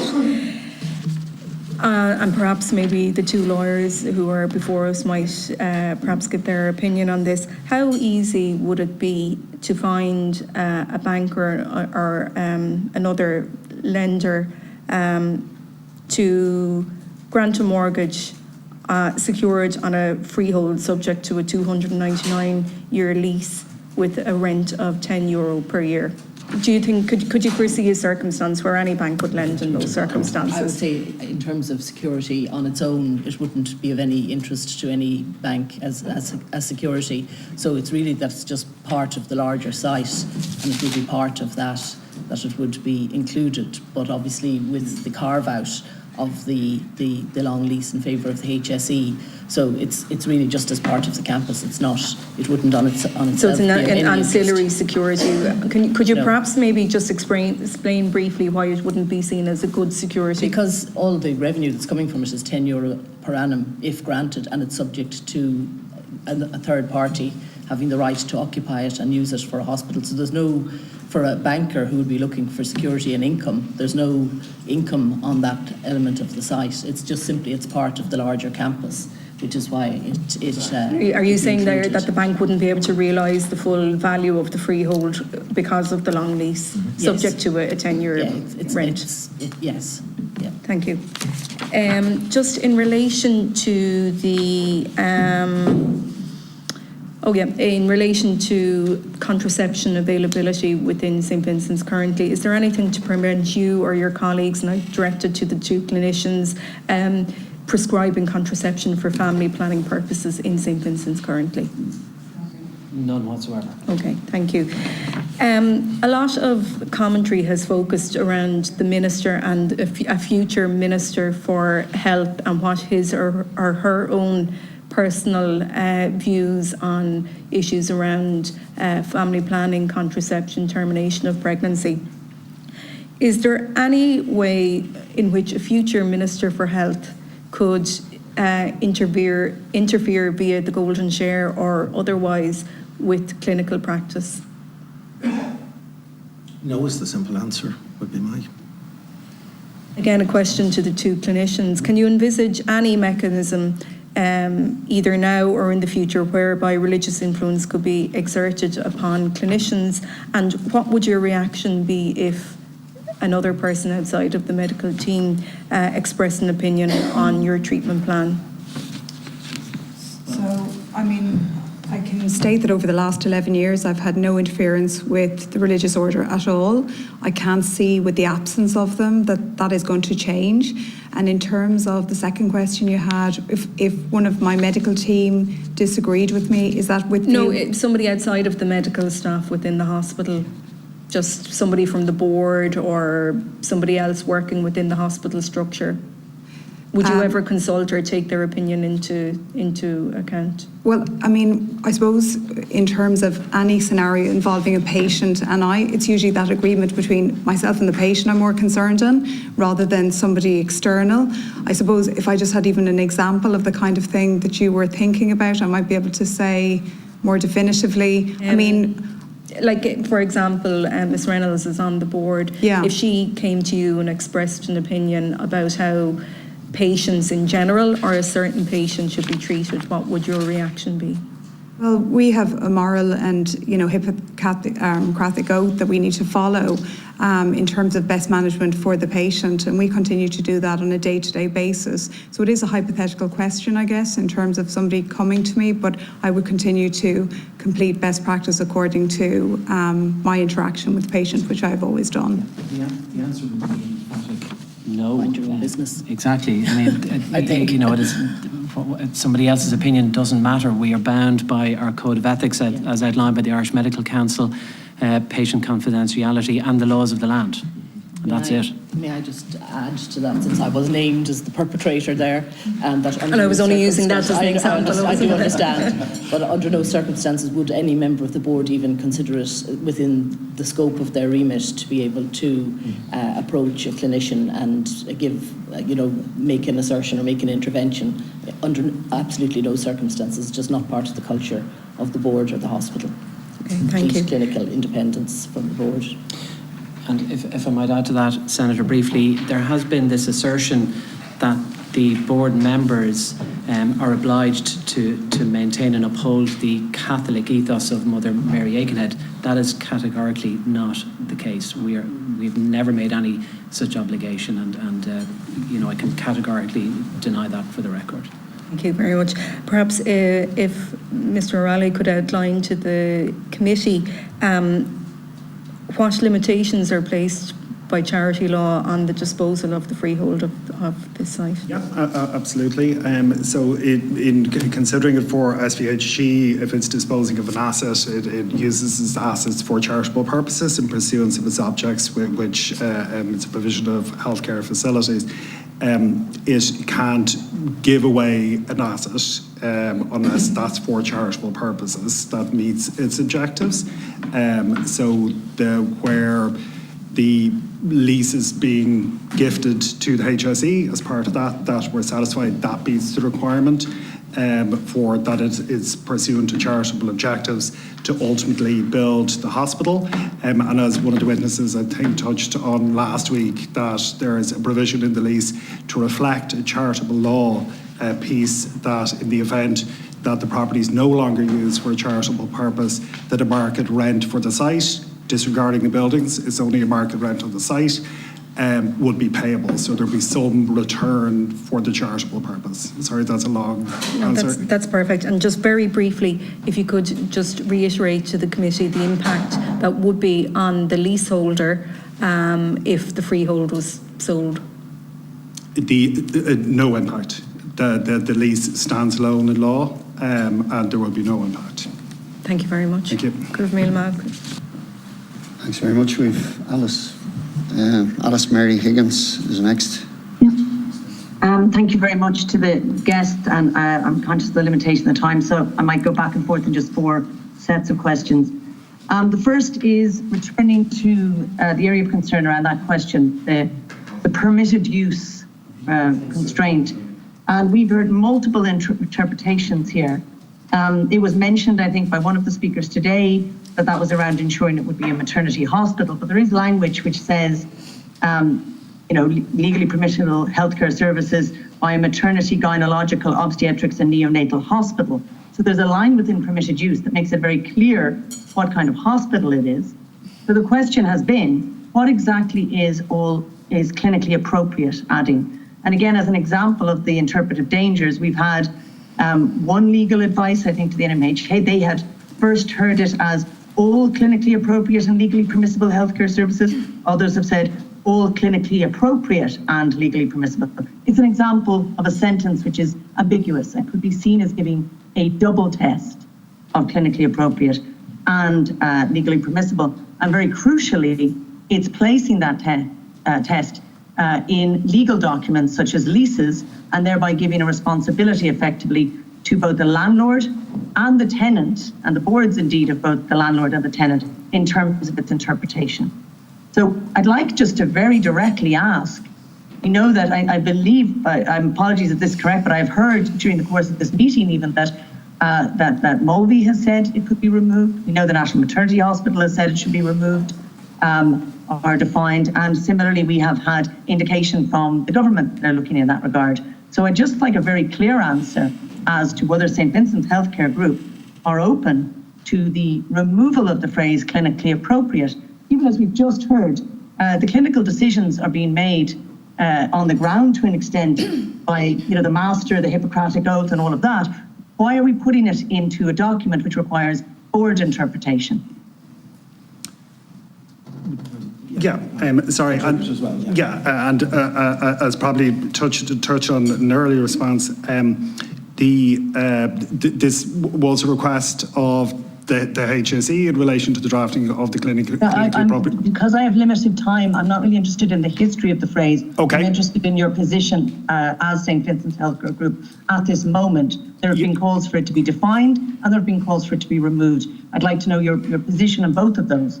Our position is clear in the sense that we're more than happy to engage with our partners, the Department of Health, the Minister and Holles Street, to get a solution that is satisfactory and that addresses the concerns that have been raised.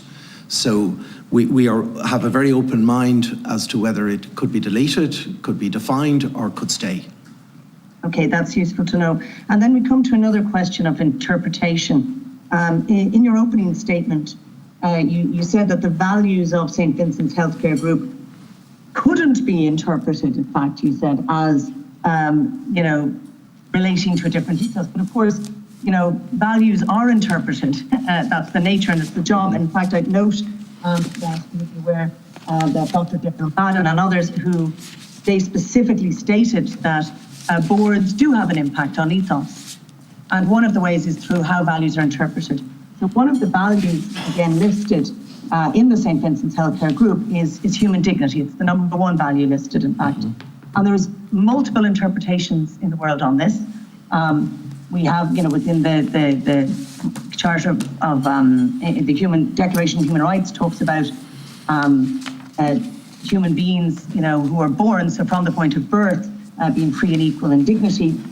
The Dignitas Humanae Institute in Rome, who have a universal declaration on human dignity, state that human dignity applies to every single human being without exception from conception until natural death, and that the most effective means of safeguarding this is recognition and through the active participation of the Christian faith in the public square. So again, in terms of those are two interpretations in relation to human dignity. I could give multiples, but I'm only going to give two given time limitations. So what is the interpretation of human dignity as by the St. Vincent's Healthcare Group? I might also ask in relation to the voice of the voiceless, which I think is another of the values. Is that in relation to speaking on behalf of women or those with, what is the interpretation of that? Melda, would you like to respond? Yeah, well, I'll try and address some of those points. I suppose, really, in terms of the values, what you're looking at is the culture of the organisation. I maybe when I talk about, when we look at the dignity, the human dignity piece, I think that has to be read in the context of all, which is the case, that all legally permissible. Sorry, now just to be clear, legally permissible is separate and we established under clinically appropriate and legally permissible is in the bill. So legally permissible isn't I think we can take that as legally permissible, but I'm asking about the interpretation of the phrase human dignity, as for example, it might apply to clinically appropriate. Sorry, I didn't catch that last point. The interpretation of the phrase human dignity, I gave two. One which begins from birth, it's the human Charter of Human Rights, and also the Universal Declaration of Human Dignity, which has every single human being from conception in the until context natural of the death. group, it's in the context of delivering patient care, I think is really where you would have to look at it. Deliver patient care in a dignified way, respecting people's dignity. I understand that, but you can see what we mean by interpretable, that those are two different interpretations of that phrase that are both in the public domain. And so you can see why it would be relevant. Perhaps you might follow up in writing if you can at this point in terms of what the definition is for one, for example, very specifically begins at birth and one specifically begins at conception. Well, it's not really, That's an it's not example. defined as such. It's there as a value for the group. Yeah, we so promote. then that value is interpreted in relation to patient care and decisions with respect to patient care, and that of course has the impact of ethos. And again, I would note that this is what Deirdre Madden and others identified, that ethos does matter. And in relation to the voice of the voiceless, as part of, again, this is the new constitution from this April, just to understand how St. Vincent's Healthcare Group will be nominating members to the board of the new entity, how they interpret that. How St. Vincent's Healthcare Group will be nominating members to the NMH? As you're nominating members to the new proposed National Maternity Hospital that's body, the holdings this is why it's company. relevant how you interpret these values. That's the holdings company. Do you want to deal with that? No. The nomination of No, I'm members? saying not the holding company, the National Maternity Hospital, DAC. Oh, yeah, okay. Okay.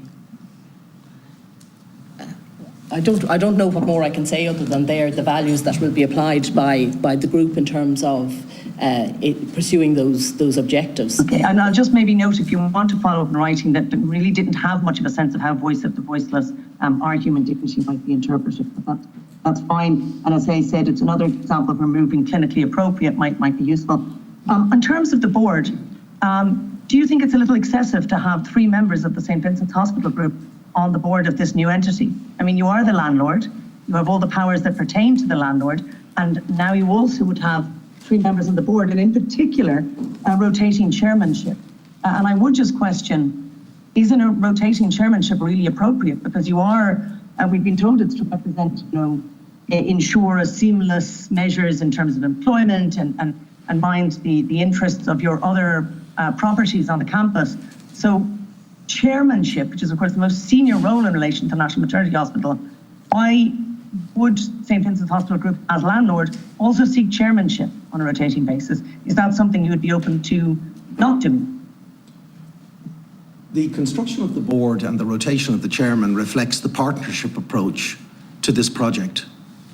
And as a consequence, I think it's fair and reasonable for each partner to have equal representation on the board and to have the opportunity on a 3-year basis to rotate the chairmanship.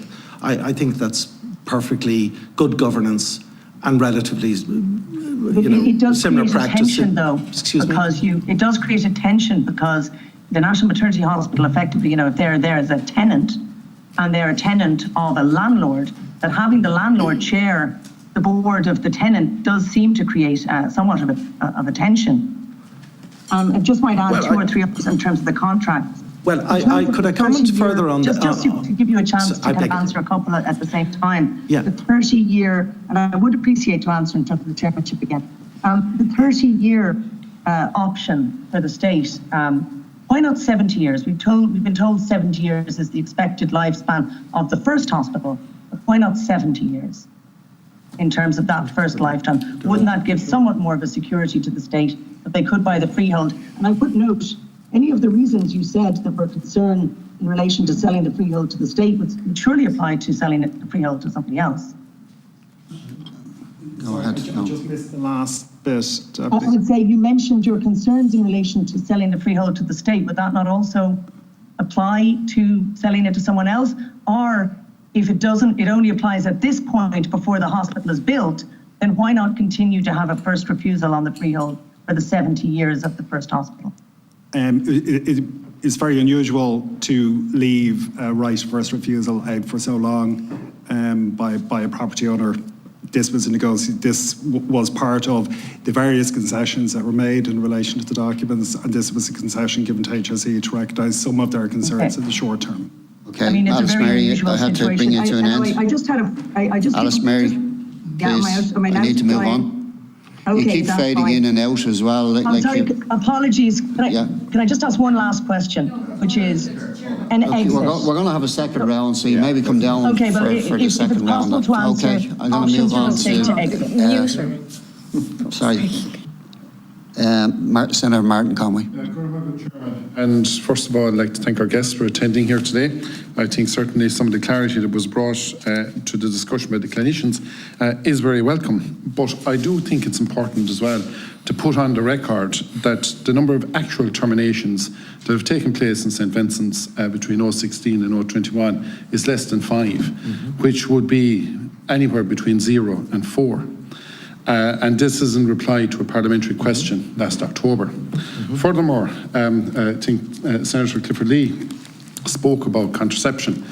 And in the same reply, it was stated clearly by Paul Gallagher, who was the head of midwifery, my understanding, and nursing midwifery, that sterilisation does take place in Vincent's when clinically required, which I think is important, and that sterilisation as an exclusive procedure is not available in St Vincent's. Now, I think that's important to put on the record as well.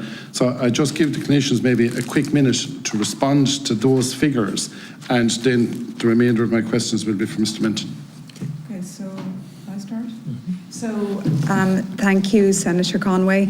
I suppose I did allude to the fact earlier that you are correct. Only a small number of termination of pregnancy have happened on the Vincent's campus, but they have happened. So therefore, the number we know is 5. No. According to the parliamentary question reply, which is part of the record of the House, it's less than 5. So that's anywhere between 0 and 4. Well, it is definitely, it has occurred on the Vincent's campus.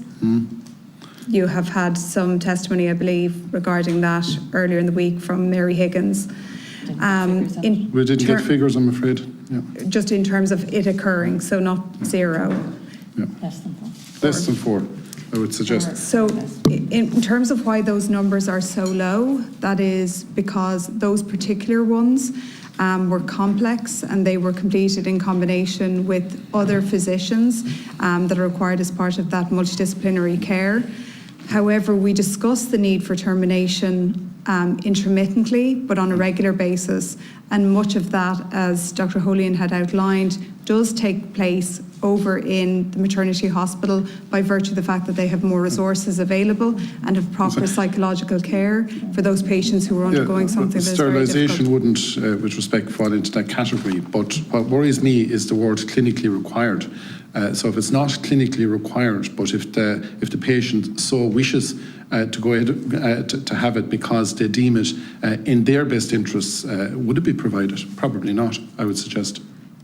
Within the current legal framework, that is a permitted procedure, and therefore it should be provided. Yeah. Anyway, I'll move on to Mr. Minton. Mr. Minton, would you describe yourself as a hands-on chairman? Would you consider yourself, let's say, more an executive chairman than a non-executive chairman? No, I wouldn't. What would you describe yourself as? I would say that I'm very active in my role as a chair, but the idea of being an executive chairman doesn't have... So would you be briefed on all strategic decisions that the hospital and the group would be considering? You would be aware of any major policy initiatives or engagements or discussions with third parties and so on on major issues? They would certainly... the board and myself would be aware of them as communicated by management, or indeed if I had participated in some of those discussions as appropriate. That's okay. And I know that Deputy Shortall has spoken to you about the debt, and you put up a vigorous defence of the debt. But I would describe it as perilous, because you're talking about 452 million in debt. You have 200 million in assets. The situation, probably through no fault of yours, as a result of COVID, is deteriorating, and the 2021 accounts will be very interesting reading in terms of the deterioration. I'm going to put it to you now, Mr. Minton, that your lenders and your bankers would have had a view as to whether the site should have been gifted to the state or not, and that there would have been engagement between Vincent's and your bankers and your lenders and the people that you depend on for solvency as to whether the site would be gifted or not. Am I correct? No. There was no engagement whatsoever, or no discussion whatsoever. Your financial lenders had no concern as to what was going to happen. What is probably the most valuable piece of land in the city of Dublin? We consulted and were granted permission for the change in control by the Bank of Ireland. No, hang on a second. Okay. Your initial answer to me was no. Now you're telling us that you consulted. No, which is it? We consulted on the share transfer because we were required under the provisions of our loan agreement and these are standard change in controls, to get their permission to effect the share transfer. On the land issue, discussion. The ownership of the land issue. Yeah, well, indeed. Yeah. And bearing in mind now, you're at an Oireachtas committee. Yes. And it's important to give correct information. Oh, I honestly intend absolutely to do so. Absolutely. Absolutely intend to do so. And am, I believe. Go ahead, yeah. So as regards our Bank of Ireland, who are our financial partners, their involvement in the group is strictly with the St. Vincent's Private Hospital. We are performing, our loan arrangements with them have been compliant in performance in terms of capital repayments, in terms of meeting our interest bills like any other lender. The reference made to the variation in covenants goes back to the fact that those variations relate to covenants that were written in 2010. Then we had the recession, and as a process, we need to technically revise those waivers on a periodic basis. And as Deputy Shortall alluded to, I think they were in the next revision is in about 3 or 4 months' time. 3 or 4 months, yeah. And those discussions have been ongoing, and we have had very positive reaction from the Bank of Ireland that those waivers will continue through the end of next year. And so we are absolutely satisfied, Senator, that our performance vis-a-vis our loan obligations is completely in accordance with the loan repayment schedule, the interest payment schedule, and as I explained as best I could, with the requirements of covenants. So you can categorically assure this committee and the people of Ireland who are looking in that the banks at no stage persuaded you or suggested either covertly or overtly, formally or informally, that it wouldn't be a good idea to gift this piece of land to the state? That there was no discussions. You're sure of that, yeah? To the best of my knowledge and belief, I absolutely am, yes. Well, I would think that maybe you should reflect on that. But we'll move on to another question I have. Sorry. What are you saying? No, I'll just reflect on. Yeah, just like, are you 100% sure that there was no engagements or discussions? That the banks had discussions with us, formally, informally, covertly or otherwise, suggesting that we shouldn't give the land to the state. I can categorically assure you that. Okay, take your word on that. Just in terms of the overall business plan, because clearly, like many other businesses, you have been under pressure, and like that's not unusual. We've been through a worldwide pandemic. At any point over the last number of years, did the St. Vincent's Hospital Group engage in discussions to sell the business to an international entity? No, we didn't. And there was to sell the business, absolutely not. Okay, that's fair enough. I've just one other question, and that's in this whole area of clinically appropriate. Perhaps you might advise us on when the engagement or discussion on clinically appropriate first emerged, because clearly, to be fair, you've been clear that it didn't come from your side.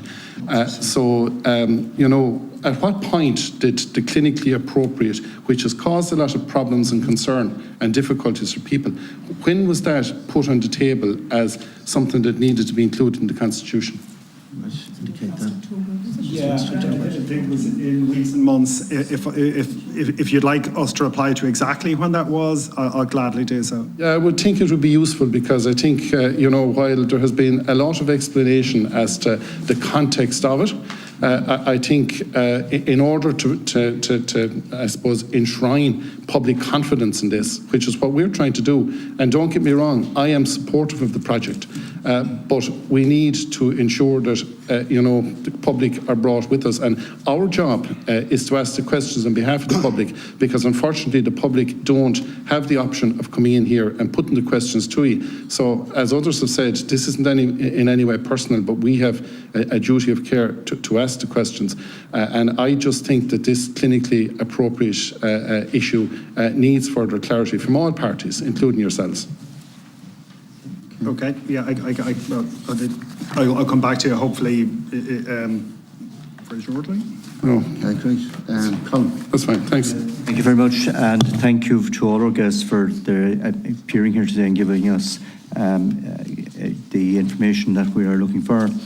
One of the people that was in with us last Thursday has now decided to describe freehold and leasehold, that the freehold is like owning a car and the leasehold is like owning a caravan. Therefore, when you own a caravan, you can't set out the directions you're going in.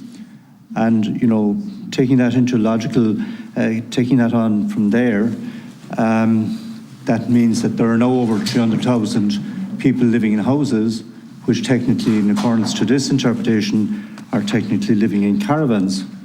And I'm just wondering, could you just set out the difference in relation to leasehold? As I understand it, leasehold is a separate legal entity from the freehold. So in other words, you have a freehold legal entity and you have a leasehold legal entity.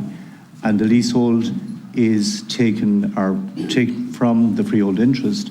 Therefore, when you get a leasehold interest of 299 years, you have full control of the property, because I think there's a misinterpretation out there. And this is, for instance, the person goes on to say, another control lost over the asset through the lease's terms, which would not apply if the stay owned the freehold, is that St. Vincent's can mortgage the new NMH building. That's what's up there, that's in writing, it's up there, and this is from a legal advisor who was with us here last Thursday. So I think it's important that we now clarify what is the legal interest. The HSE are getting a 299-year lease, am I correct? Do they have full control over that building? Yes. And my understanding is that they're then giving a license to the new NMH board. Is that correct? Yes. Okay.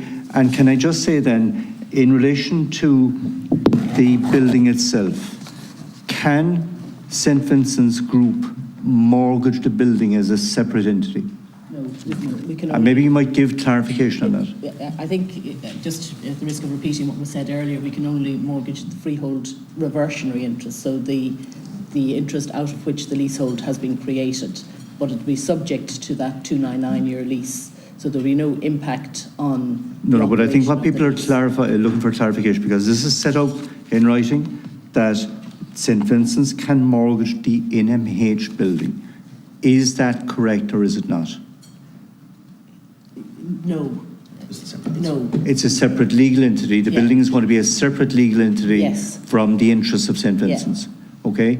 So that is actually incorrect in setting that out. Am I right? Yes. Well, I suppose I don't want to get too bogged down in the details, but the site on which it's been built would continue to be owned by the. I'm aware of that, but the building itself cannot be mortgaged by St. Vincent's. No. Okay. Can I just also say that this legal person has said also that the building will always belong to the landlord, St. Vincent's. No, so while the lease is in place, am I correct that the HSE actually physically owns the building? Yes. Okay, so that is the position? Yes. Okay. Can I, just in relation to the whole issue about, a lot of people have been on about why can't we, the state go for compulsory purchase, say for argument's sake, if the government decided in the morning or decided tomorrow that they're not going to proceed, that they want the freehold interest, and therefore the option St. Vincent's decides not to, St. Vincent's Holdings decides not to enter into negotiations, it goes down the compulsory purchase road. What then would be the reaction of St. Vincent's Hospital to that proposal? Well, I think it would completely unravel the partnership framework that's on the table in front of the government to make decisions in conjunction with ourselves.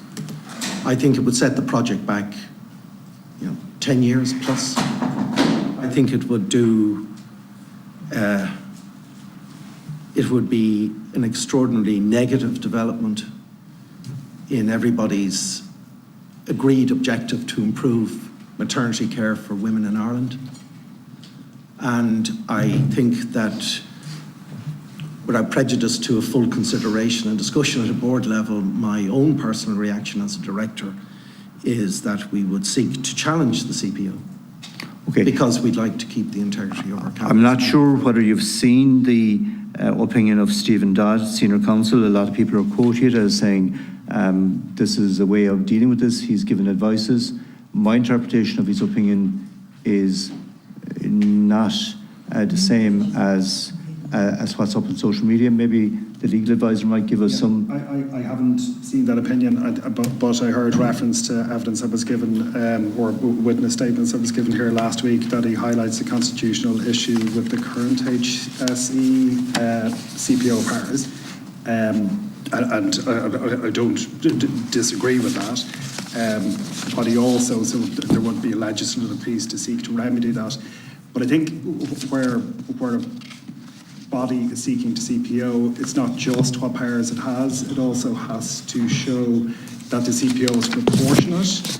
And I think that would be a difficult point for the HSE to show, where it's being gifted a 300-year lease of a site, that it's proportionate for the state to exercise a compulsory power to acquire freehold. So I think it'd be hard, I think, for the state to justify. So in other words, you're saying because the state is getting the HSE are getting a 299-year lease, then it would be very hard to argue that we're not getting full control, and I that. think so. Yeah, sorry, yeah, I think so. Yeah. And that the state would have a difficulty on that issue alone. Yeah. Okay. Can I just ask you as well, because there seemed to have been misinformation provided at the meeting on Thursday, where the word demise is set out in the lease, and that clearly sets out that the St. Vincent's Holding Group is demising the property to the HSE, or the leasehold interest for 299 years to the HSE. And when the legal expert was asked by another deputy, does the St. Vincent's still retain ownership of the building? The answer to that was yes, that they do. And maybe you might just translate into layman's terms the word demise. As I understand it, it means we're transferring the control for 299 years. Would that be correct interpretation? Yeah, I think that's fair. So the freeholder is stepping away from the property for the 299 years. So if we take the freehold here, the depth of enjoyment of the property is there. This is the lease, and the freeholder is stepped away by granting the lease, though there are covenants in the lease for the tenant to continue to enjoy the property. So subject to the lease, but effectively, for as long as the tenant complies with the lease, it has the lands for the 299 years. And in relation to complying with the lease clearly sets out that it must be used for medical purposes. In what circumstances could the landlord suddenly go in and take control of the property or forfeit the lease? I think where there's a number of points where if the hospital isn't built, for example, there's an ability to take the property back. If there is a material breach of the lease, or if the material breach of the lease, like an abandonment of the building, like if partly built and then abandoned, the property can be taken back then as well. But as long as it's providing healthcare in that building. Sorry, Deputy. Yeah. So the obligation of HSE is to provide a public healthcare facility in accordance with the lease. And there are no other circumstances in which the landlord could actually physically take control of this building from the HSE? No, there are just, and I was referred to in our earlier piece, there are a couple of provisions in an option agreement if it's sought to exercise certain landlord and tenant rights, that the lease could be taken back in those circumstances. But other than that, no. Just outline those circumstances, just. Yeah, if in one of the option agreements which was touched on last week, if the HSE sought to exercise landlord and tenant right to renew the lease beyond 300 years or to change the user, then there is an ability for SVHG to take it back then. But that's only if the HSE decided that they wanted to use the property for an alternative purpose. But no other grounds can they take back? That's it, yeah, that's it. So the analysis that I started off with of the car and the caravan doesn't fit in? Yeah, I think not to be glib, but I think you have two caravans. You're handing a caravan for 299 years to one person, and subject to certain conditions. For as long as you do certain things with this caravan, it's yours for 299 years in its simplest form. So the actual use and enjoyment of the property will be at the tenant level. It will be with HSE. Okay, thank you. Could I just add a comment, because there's been a lot of weeds about legal provisions, legal this, that and the other. Our objective in Vincents Healthcare Group is to have this project proceed, to have this building built, owned by the state under a lease ownership arrangement to improve maternity care and neonatal care for women in Ireland. All of the various legal points that have been validly raised are just to ensure that that happens and that the building will be used for the healthcare purpose that has been constructed and funded by the taxpayer. But you also agree that there's a lot of incorrect information out in the public domain, in that the message being sent out there is like as if St. Vincent's controlled the building, even though the lease is given to the HSE. Well, all we can do is testify here today and testify to the contrary. Thank you, Chairman. Right, thanks. I'm just going to bring the other members in just before I bring them in. Like, it's been a long negotiation between yourselves and HSE, government, in relation to what were the mains? What would you, in yours, representing your group, what were the main stumbling blocks? Was it the land issue, the freehold issue? Like you're saying in your statement today, ownership, the land, Elm Park campus lands is essential to ensuring ongoing provision of best hospital care and so on. So was that the stumbling block all along? Or was it other issues? I think basically it was to try and get an agreement between two voluntary hospitals and the state to, on the one hand, respect the interests of the state, which is investing substantial amounts of taxpayers' money in this project, to respect the interests of NMH and that their clinical, their operational and their financial independence would be respected when they transfer to Elm Park. And from our perspective, it was to protect the interests of our ability to provide services to our patients. And there was a multiplicity of issues around that. And I'd like to compliment Kieran Mulvey for the mediation and his report. And the fact of the matter is that while there's various legal agreements about this matter and that matter, the reality is that the Mulvey report, if the government give a go-ahead, will be essentially implemented in full, save for a rebalancing of representation on the board. The original Mulvey report called for 4 board representation from Vincents, 4 from the Hollow Street Trust, and 1 independent expert, and that's been rebalanced now in the past year between 3 and 3, which is a representation from each partner. And it also, in the Mulvey report, talked about a lien over the building. And that certainly has, to answer your point directly, has consumed quite a lot of discussion as to how to give effect to the protection of the state's interest. I'm entitled to ask a question, Roisin, if that's okay with you. And just the significant risk to patient care. You're first on the list up, so I don't know what the big problem is. Significant risk to patient care. I was hoping, Dr. Holian referred to an illustration of that risk where, you know, I suppose to summarise, where the doctor comes to the patient rather than the patient comes to the doctor. And any impediment to that simple observation, but crucially important to the patient, is what concerns us. But I don't understand, I don't see the linkage between, one, say the state owned the land and, Well, some other group. if the state owned the freehold of the land, then we've no further interest in a substantial part of our campus upon which will be built a very fine facility that is designed to be integrated with the university hospital. So you would have two systems of governance, two management, you'd have two of everything. And our concern is that would impede upon, given the nature of the proposed design of the building, upon our ability to But a risk to patient care? Yeah. You're saying? Yes, I do believe that, yeah. And I don't know, John, do you want to comment further?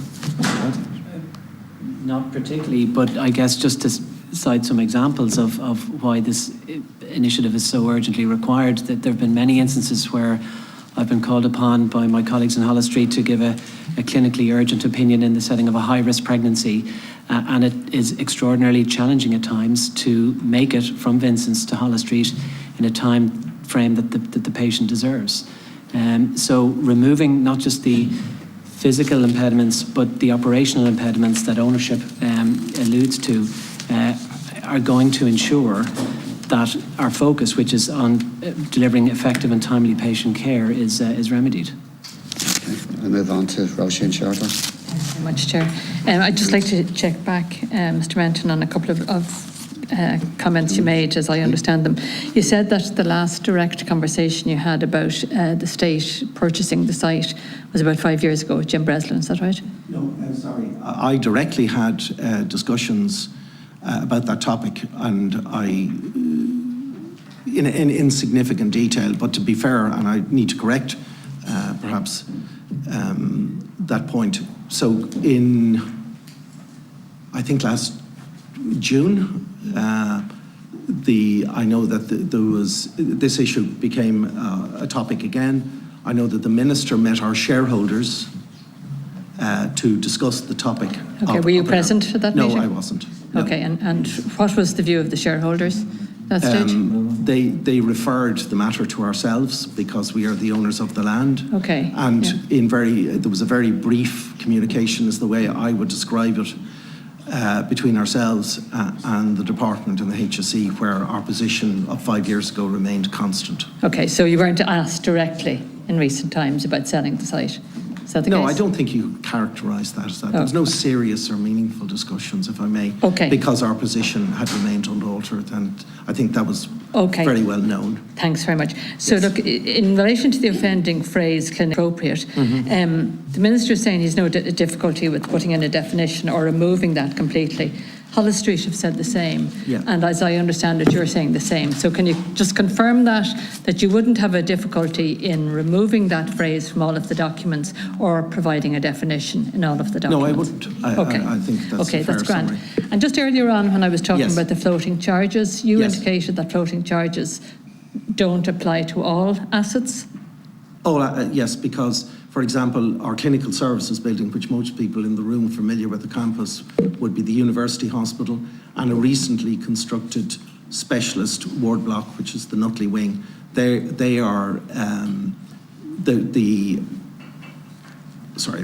taxpayers' interest in those buildings is protected under a grant agreement. Okay. And obviously they are not available. Okay, but those charges would apply to all other buildings and sites that are not state financed currently and in the future, as long as they're not state financed and that we don't breach any. Okay, and just my final point then is in relation to this issue of ownership of the building, and you know, in the lease there is the first schedule which talks about any buildings on the site. That's what the premises means.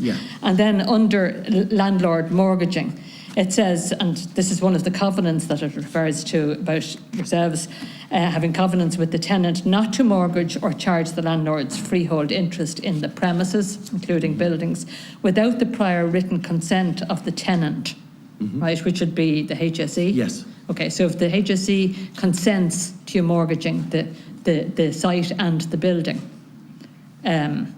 you could do it sooner than 20 years. And, sorry, just the other phrase is, such consent not to be unreasonably withheld or delayed, right? So in circumstances, say, where St Vincent's could get into serious difficulty, okay, financially, as you have been from time to time, Don't accept that. Stop, well, okay. Sorry, Deputy Cardiff, if I can respond to that, and I'd refer you back to my previous answer in relation to this, just to be absolutely clear. Okay, I do recall your previous answer, okay? Yeah. And I also recall very clearly where St Vincent's mortgaged the public hospital to build a private hospital without any approvals. So you do have form in this regard. And what we're looking at is legal documents in front of us in 2022. Okay, you will also know that the head of the HSE referred to St Vincent's private as having a parasitic dependence on the public hospital. I can't comment on that, Deputy. Okay, but some of us remember that very clearly, and that's our concern now. Yeah, but are you denying that the licence vitiates the ownership issue in the lease? You've asked the question, let them respond, please. A former Director General made those comments. I was the chairman then and still now, and I wholly rejected what was asserted and what was alleged. Vincent's private hospital is an independent entity within the SVG. It doesn't receive any funds from the Irish taxpayer. I didn't say nor does that, it receive Mr. funding. Menton. Nor But does you it receive mortgage the funding. public hospitals Roisin, will you let to the man- raise money for the private. Roisin, please, will you let the man respond? You've asked him a question, please let him respond. Those And move to arrangements John that you Hart then. refer to that come out of the CAG report, I wasn't party to any of those decisions one way or the other. And the very important point to make is that all of those were remedied and perfected. Because at the time, there was no, as I understand it, there was no appropriate legal documentation from the state to exercise the protection of the state's interests. So Where your debts come from? John Lahart's next. The private hospital I'm moving building. on. John Lahart's next. Which sorry, John. your debts, funding. Yes, your debts come please, from come in. building the private hospital. Roisin, will you let the member speak? Yes or no answer. Please move on. John. So there is provision made that in relation to the public hospital, any of the properties in the public hospital, that the HSE would have first refusal on the sale of those. Isn't that correct? Yes, yeah. For a period of time. So there's no Vatican papers, it seems. There's no. You're saying you couldn't go down the Bon Secours route of a foreign healthcare group coming in and buying the entire thing. You can't mortgage the new building. You can just mortgage the freehold of it, which really isn't worth. Yes. Okay. The Mary Aikenhead values are kind of, I can take the interpretations put on from an extreme, but the Mary Aikenhead values are kind of, seems to me, even a humanist could stand over the values. They're not Catholic doctrine. No. Okay. And I assume that the existing private and to some degree public hospital will reflect the history of that contribution. I think you can't cancel all of that, but the new maternity hospital will have no reference to any of Exactly. of that. Okay. Why didn't the nuns decide sell it? Just sell this whole thing. We're getting out. Sell the entire thing to another healthcare group. Well, I can't give you a definitive answer because I don't advise the sisters as to what they should or shouldn't do with various interests. But I presume I think simplistic history was the religious sisters established the hospital back in the day. And then as religious numbers began to diminish, they brought a lay element in to help them run. And 20 years ago, that was set up into a formal St. Vincent's Hospital healthcare group. Correct. Yes, nuns are kind of just nominally, are they there at that stage, or are they? As board members, I would submit. Okay, and then they're gone as board members, anybody probably. Executive there in executive roles. So, I mean, they could validly, and I'm just trying to be objective, they could say, well, actually, essentially what we've done at €10 a year, it is a gift to the state, because there's no cost to the state. but the state doesn't own the land into perpetuity. The HSE has a lease in it for 299 years. What, that transition, this goes to Deputy Smith's question, that transition from the Religious Sisters of Charity into the St. Vincent's healthcare group, what was that about? That was about continuing the ethos, wasn't it? Just, if I may, you might just repeat your question. I'm distracted. So that change from, you know, that evolution from the sisters ethics being and the Catholic exclusively ethos, kind of in charge, Yeah. and then the establishment of the St. Vincent's healthcare group. Yes.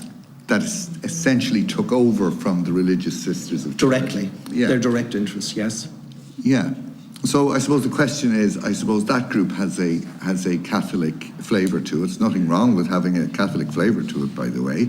And I think this is what maybe Deputy Smith is after, is that the spirit that permeates that, is that influential in anything that the healthcare group does? I don't believe so. No, you know, but I suppose when you say you don't... I'm having difficulty hearing. Sorry, meeting going on here. Sorry, please. Yeah, I suppose it's... Sorry, I beg your pardon. If you could just repeat your